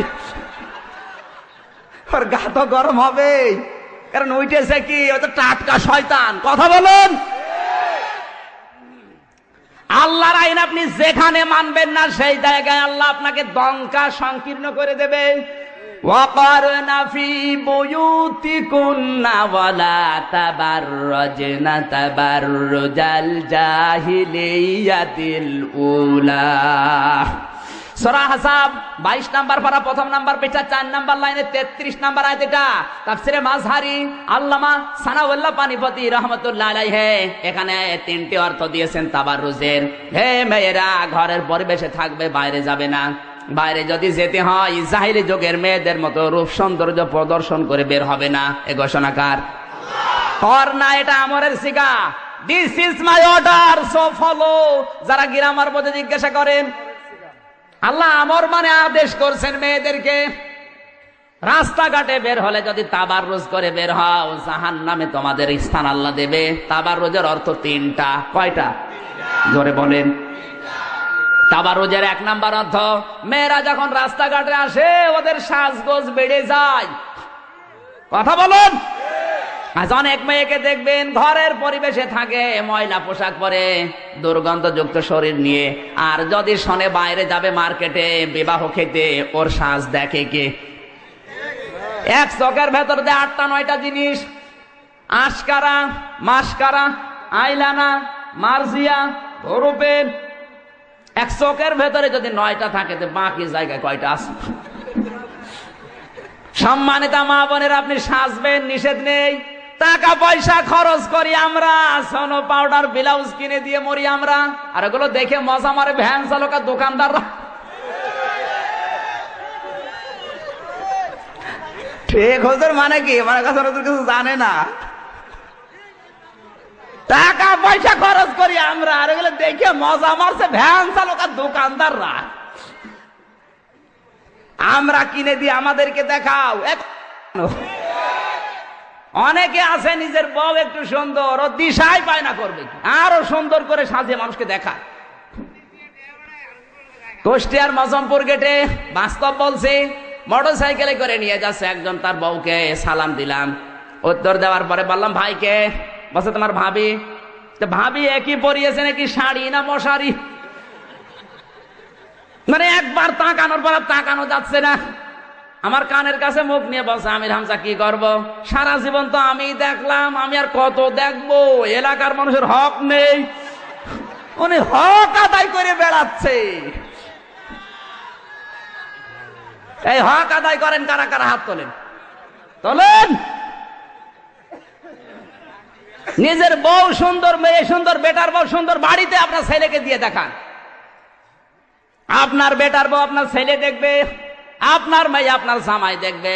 আপনার বউ সৌন্দর্য দিয়েছে আল্লাহ আপনার জন্য, ওগুলো নিজে দেখে মজা মারেন, বাইরের লোক দিয়ে মজা মারার বিষয় না। যে সমস্ত মানুষগুলো নিজের বউ দিয়ে মানুষকে খুশি করায়, এমন এমন পোশাক পরিয়েছে, পেটে কোনো কাপড় নেই। মেয়েদের এই কয়েক ইঞ্চি পেট কিন্তু খুব গুরুত্বপূর্ণ জায়গা। যেই মেয়ের পেট যত খারাপ হবে, যত মানুষ নজর দেবে, ওখানে তত রকমের খারাপ সন্তান আল্লাহ দেবে। কথা বলছে না কেন? সেদিন রংপুর থেকে মাহফিল করে যাচ্ছিলাম কুষ্টিয়ায়, নাটোরের এই চলন বিলের মাঝখানে 2 জন স্বামী স্ত্রী উঠেছে গাড়িতে, আমার সামনের সিটে বসা। একেবারে বাস্তব বলছি, এমন পোশাক পরেছে, tight fit, skin tight pant পরা, 2 জনের শার্ট গায়ে দেওয়া। কোনটা স্বামী কোনটা স্ত্রী বোঝা যাচ্ছে না। হঠাৎ করে স্ত্রী ডাক দিয়ে বলছে, ড্রাইভার সাহেব গাড়ি থামান। গাড়ি থেমে গেল। নাটোরের চলন বিলের ভেতরে মেয়েটা নেমে গেল পোশাক করবে। মেয়েরা কি দাঁড়িয়ে পোশাক করতে পারে?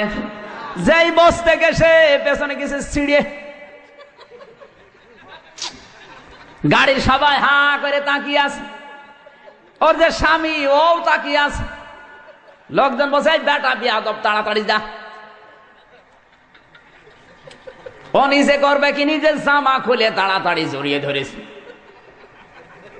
আমার মনে হয় ওই মহিলার পেটে যা আসবে সবই মনে হয় আব্দুল কাদের জেলানি হবে। ওই মহিলার পেটে যা আসবে সব হবে ডিপ জল।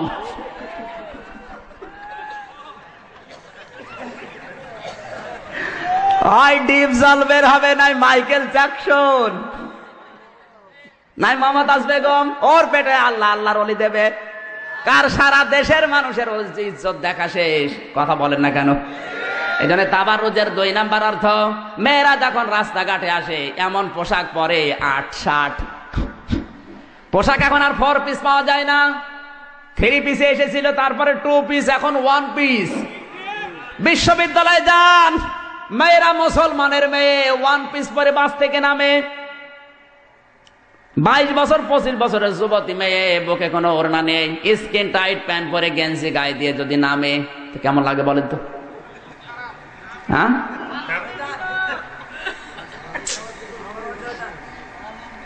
এই সমস্ত মেয়েদেরকে যখন মানুষ দেখে তখন একটু চোখ টিপ দেয়, তখনই দোষ হয় আমার। একবার এক মাহফিলের জন্য যশোরে নামলাম, দেখি ইফটিজিং এর বিরুদ্ধে ডাইরেক্ট অ্যাকশন মিছিল আসতেছে, মেয়েরা, যশোর MM কলেজের মেয়েরা। চিন্তা করলাম, আল্লাহ পুলিশ যদি ধরে না জানে আবার কোন সালের অপরাধী বলে চালিয়ে দেয়। যদিও আমার জন্ম 92 সালে, ধরতে পারলেই বলবে 71-এর অপরাধী, নাই 61-র, নাই 52-র। এই কথা বলেন না কেন? পুলিশের ভয়ে ঢুকলাম এক চার দোকানে, ঢুকে দেখি সামনে আমার পুলিশ। আরে ভাই, আপনার যন্ত্রণা আসলাম আমি, আর আপনি আমার সামনে। বলছে, হুজুর একটা কথা বলি, বলেন। এই যে মিছিল আসতেছে, এই মিছিল যেন সহি সালামতি হয়, এই জন্য সরকার আমার দায়িত্ব দিয়েছে, আমি পাহারা দিচ্ছি। কিন্তু যে জিনিস আসতেছে, যশোর MM কলেজের মেয়েরা, বুকে কোনো ওড়না নেই, টাইট ফিট প্যান্ট পরা, হাতে এক হাতে ব্যানার আর এক হাত দিয়ে মিছিল করছে ইফটিজিং এর বিরুদ্ধে ডাইরেক্ট অ্যাকশন। পুলিশ আমারে বলে, হুজুর যে জিনিস দেখছি মনে হচ্ছে ইফটিজিং আমি আগে করি। ঠিকই বলেছি, কথা বলেন। পোশাক গুলো মার্জিত করেন, রাস্তায় বের হলে মানুষ খালা আম্মা বলবে, আর পোশাক যদি ৮-৬ হয় মানুষ বলবে আপা, কিছুক্ষণ পরে খ্যাপা। তাবাররুজের ৩ নাম্বার অর্থ, মেয়েরা যখন রাস্তাঘাটে আসে ওরা মাজায় হেলে দুইলে চলে না, কুমিল্লায় নেই? জোরে বলুন। ওদের মাজা দোলানোর কারণে রাস্তায় হাঁটা যায় না। আজ যে ৮-৬ যে বোরকাগুলো বের হচ্ছে, ফুল এমব্রয়ডারি করা, যে সমস্ত বোরকাগুলো বের হচ্ছে, এই বোরকা পরা জায়েজ নেই, কারণ এই বোরকা পরলে আকর্ষণ আরো বাড়ে। কথা বলেন না কেন? বোরকা হবে ঢিলা ঢালা কালো, শরীরের জায়গাগুলো যেন দেখা না যায়, এমন টাইট ফিট বোরকা বানিয়েছে, মাজা কয় ইঞ্চি সব চোখের আন্দাজে মেপে নেওয়া যায়। আর তোমার ওই সমস্ত জিনিস দেখে শয়তান তো তোমার জাল হিসাবে ব্যবহার করে। যুবক মানুষ যারা, ওরা তো একটু চোখ টিপ দেবে। কথা বলেন না কেন? সুতরাং জিকিরের অর্থ যদি আল্লাহর আইন হয়, আল্লাহর আইন মেনে নেওয়ার দরকার আছে না নেই? এই মিডিয়া খারাপ না, এটা ইসলামের পক্ষে কাজে লাগান। আজ যদি আমি এখানে একটা ইন্টারনেটে ছেড়ে দিতে পারি, সারা বিশ্বে চলে যাবে। শুধু আপনারা কুমিল্লার মানুষ না, সারা বাংলাদেশের মানুষ কোরআনের তাফসীর শুনতে পারবে। কথা বলেন ঠিক কিনা? আজ মিডিয়াগুলো বামরা হাতে নিয়ে যত মিথ্যা তথ্য আলেমদের ভেতরে ওরা দিচ্ছে, আলেমদের বিরুদ্ধে যত বিশদ গার এই মিডিয়াগুলো করে, আর মানুষ মনে করে এগুলো ঠিকই।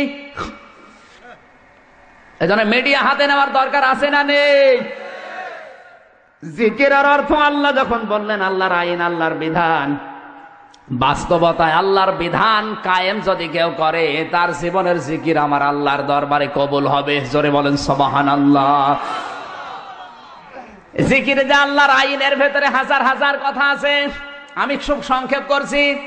জিকিরের ৫ম নম্বর অর্থ, জিকির মানে স্মরণ করা। জিকির মানে কি? আল্লাহ পাক বলেন, ফাযকুরুনি আযকুরকুম, আমি আল্লাহকে স্মরণ করো, আমি আল্লাহও তোমাদের স্মরণ করব। এখানে জিকির মানে স্মরণ। জিকির মানে কি? এখন স্মরণ করবেন কোথায়?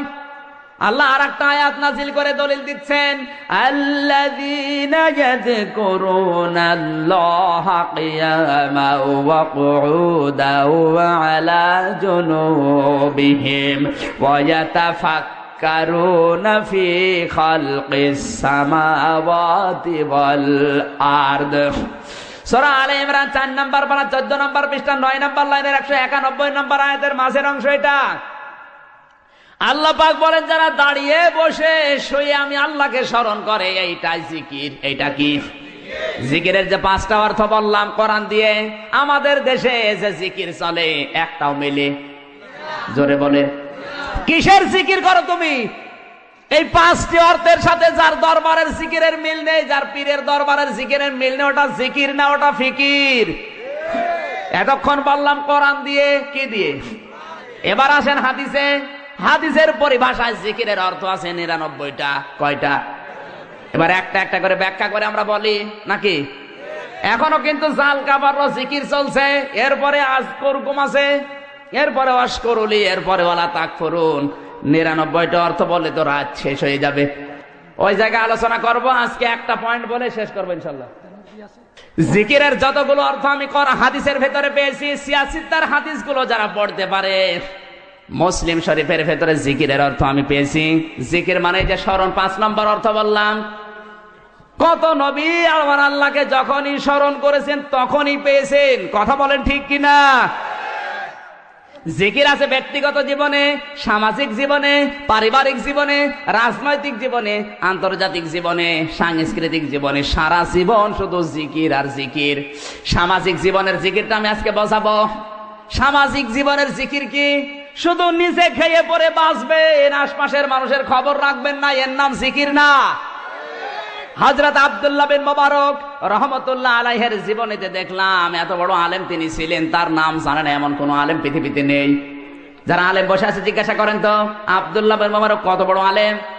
তিনি কোন ওলামা সমাবেশে হাজির হলে অন্যান্য আলেমরা বলতো, আজকের এই ময়দানে আব্দুল্লাহ বিন মুবারক আকাশের চাঁদের মতো। এত বড় একজন আলেম, তিনি হজে যাওয়ার জন্য টাকা গোছালেন, বেডিং খাতা পর্যন্ত বাঁধলেন, হজে বের হবেন। হঠাৎ তাকিয়ে দেখে তার ছেলেটা কাঁদতেছে। ডাক দিয়ে বলে, বাবা তুমি কাঁদো কেন? ছেলে বলে, আব্বা জান আমি কাঁদি এই জন্যে, ওই পাড়ায় গিয়েছিলাম, দেখলাম ওরা মাংস রান্না করেছে, আমি চাইলাম আমারে দিল না, ঘাড়ে ধাক্কা দিয়ে তাড়িয়ে দিল। বাবা আমার মনে দুঃখ লেগেছে, এই জন্য কাঁদতেছি। হযরতে আব্দুল্লাহ বিন মুবারক রহমতুল্লাহ আলাইহি সন্তানের কান্না থামানোর জন্য নিয়ে গেলেন ওই বাড়িতে। বাড়ির বাইরে দাঁড়িয়ে সালাম দিলেন, আসসালামু আলাইকুম ইয়া আহলাল বাইত। কোরআনের নির্দেশ, ইয়া আইয়ুহাল্লাযীনা আমানু লা তাদখুলু বুয়ুতান গায়রা বুয়ুতিকুম হাত্তা তাস্তানিসু ওয়া তুসাল্লিমু আলা আহলিহা। সূরা নূর 18 নম্বর পরে 12 নম্বর পৃষ্ঠার প্রথম নম্বর লাইনে 4 নম্বর রুকুর 27 নম্বর আয়াত। এটা আল্লাহ পাক বলেন, ঈমানদারেরা নিজের ঘর হোক আর অন্যের ঘর হোক, আগে সালাম দিবা, 2 নম্বরে অনুমতি নিবা, তারপরে প্রবেশ করবা। এ নির্দেশ কার? বাংলাদেশের সামাজিক জীবন এটা আছে। যার তার বাড়িতে যেভাবে ঢুকে পড়ছে, আগে অনুমতি নেবেন, সালাম দেবেন, তারপরে প্রবেশ। আল্লাহর এই আদেশ মানা ফরজ না নফল? জোরে বলেন। আব্দুল্লাহ বিন মুবারক কোরআনের আয়াত আমল করার জন্য সালাম দিলেন। বাড়ির মালিক বেরিয়ে এসেছে, তাকিয়ে দেখে আব্দুল্লাহ বিন মুবারক দাঁড়ানো। বলে, হুজুর এত বড় আলেম আমার বাড়ির সামনে, আসেন ভেতরে, কি খেদমত করবো আপনার? হযরতে মুবারক বলে, বন্ধু বাড়ির ভেতরে যাওয়ার মতো পরিবেশ আমার হাতে নেই, আমি ব্যস্ত মানুষ, হজে যাচ্ছিলাম, আমার এই ছেলেটা কাঁদছিল, ওর কান্না থামানোর জন্য আমি এসেছি। আপনাদের বাড়িতে কি গোশত রান্না হয়েছে? বলে হ্যাঁ। আমার এই ছেলেটা এসেছিল? বলে হ্যাঁ। চেয়েছিল, দাও নাই কেন? কথা বলে না। চোখের পানি ফেলে দিয়ে বলে, হুজুর দুঃখের কথা বলবো কি, আমার বাড়িতে আজ 3 দিন পর্যন্ত চুলায় কোনো আগুনই জ্বলে না। আমি ময়দানে গিয়েছিলাম কাজের সন্ধানে, কিন্তু কাজ পাইনি। প্রতিমধ্যে আসার সময় দেখি একটা মরা গরু পড়ে আছে, আশপাশে মানুষ দেখতে না পেয়ে চামড়া ছিলে কিছু গোশত নিয়ে এসেছি। পরিবারস্থ লোকদের জীবন বাঁচানোর তাগিদে এই মাংসর গোশতগুলো রান্না করে খাচ্ছিলাম। এমন সময় আপনার এই ছেলেটা এসে হাজির। হুজুর আপনি তো ধনী মানুষ, সাহেবে মাল, জাকাত ফেতরায় আপনারা খান না, আপনার এই ছেলেটা তো আমি চিনি, জাকাত ফেতরার মালই আপনারা নেন না, এই মরা গরুর মাংস খাবেন? মরা গরুর মাংস যদি আপনার ছেলেকে না দিয়ে ভুল করে থাকি, মেহেরবানি করে আমারে মাফ করে দেন। হযরত মুবারক কেঁদে ফেললেন, এক দৌড়ে বাড়িতে গেলেন, হজে যাওয়ার জন্য যে টাকাগুলো গুছিয়েছেন সব নিয়ে আসলেন। ডাক দিয়ে বলে, ভাই আপনি আমার এলাকায় বসবাস করেন, এত কষ্টে আছেন, আমি খোঁজ নিতে পারি নাই, আমি ফরজ হজ করেছি, নফল হজে যাচ্ছিলাম, আমার দরকার নেই, আপনি টাকাগুলো নেন, খাবার কিনে পরিবারস্থ লোকদেরকে খাওয়ান, বাকি টাকা নিয়ে ব্যবসা বাণিজ্য করে প্রতিষ্ঠিত হন। জীবনে এই টাকা আমারে আর ফেরত দেওয়া লাগবে না, আল্লাহর রাস্তায় আপনাকে আমি দান করে দিলাম। 45 দিন পর হযরতে মুবারকের বন্ধু এসে বলে, মুবারক তুমি হজ থেকে কবে আসলে? হযরতে মুবারক বলে, বন্ধু আমি এবার হজে যাইনি, হজের টাকাগুলো এক গরিব প্রতিবেশীকে দিয়ে দিয়েছি। বন্ধু বলে, কি বলো তুমি? আমি যখন আল্লাহর ঘর তাওয়াফ করি দেখলাম তুমি আবার সামনে। আমি যখন নবীজির রওজা জিয়ারত করি দেখলাম তুমি আমার সামনে দাঁড়িয়ে আছো। আমি যখন মিনা মুজদালিফায় দেখলাম তুমি আমার সামনে। সাফা মারওয়ায় যখন দৌড়াদৌড়ি করি দেখলাম তুমি আমার সামনে দৌড়াচ্ছ। সত্যি করে বলো তুমি হজ থেকে কবে আসলে? হযরতে মোবারক বলে, বন্ধু সত্য বলছি, আমার হজের টাকা এবার আমার এক গরিব প্রতিবেশীকে দান করে দিয়েছি। ওই রাতে তাকে স্বপ্ন দেখানো হচ্ছে, মোবারক তুমি হজে আসো নাই, তাতে কি হয়েছে? তোমার যে স্যাক্রিফাইস, তোমার যে দান, এই দানটা আল্লাহ এত বেশি কবুল করেছে, একজন ফেরেশতাকে তোমার আকৃতি ধারণ করিয়ে এবছরে হজের যতগুলো কাজ আল্লাহ নিজে সম্পাদন করে দিয়েছে। এই বছরে আরাফাতের ময়দানে যত লক্ষ লক্ষ মানুষ হজে এসেছিল, তোমার এই দানের ওসিলায় সবার হজ আল্লাহ কবুল করে নিয়েছে। শুধু নিচে খেয়ে পরে বাঁচবেন, আশপাশের মানুষের খবর রাখবেন না। এর নাম জিকির না, এটা সামাজিক জীবনের জিকির। এ জিকির আছে আজ, মানে জিকির করে যাচ্ছে, সব ভান্ডামি বাদ দেন, এইটার নাম জিকির। এরকম 9টা জীবনে জিকির আছে। আজকে আর কথা বলা ঠিক হবে না। জিকিরের বিস্তারিত আলোচনা আরো এলাকায় কোনোদিন আসলে কথা বলবো ইনশাল্লাহ। সম্মানিত ভাইরা, 16 তারিখে সোমবার দিয়া জুলুমের উপরে আলোচনা করব, দাওয়াত দিয়ে আজকের মতো শেষ করছি। আমার আয়াতের ব্যাপারে যদি কোনো সমস্যা থাকে আমি আয়াত, পারা, পৃষ্ঠা, লাইন, রুকু, সূরার নাম, তাফসীরের নাম, হাদিসের নাম সব বলে দিস। কেউ যদি না পান আমার নাম্বার আছে আমার ড্রাইভারের কাছে, কল দেবেন, বলে দেবো। গেবত করবেন না। সকালবেলা যদি গেবত করেন যে কি বলে গেল কিছু বুঝলাম না, আপনার দাঁত মুখ কিন্তু কথা বলেন। দলিল দিয়ে বলেছি, যারা আলেম আছে ওনারা বুঝেছেন। আল্লাহ আমাদেরকে এই জিকির আমল করার তৌফিক দিন, আমিন। বারাকাল্লাহু লানা ওয়া লাকুম ফিল কোরআনিল আযীম। আসসালামু আলাইকুম ওয়া রাহমাতুল্লাহ।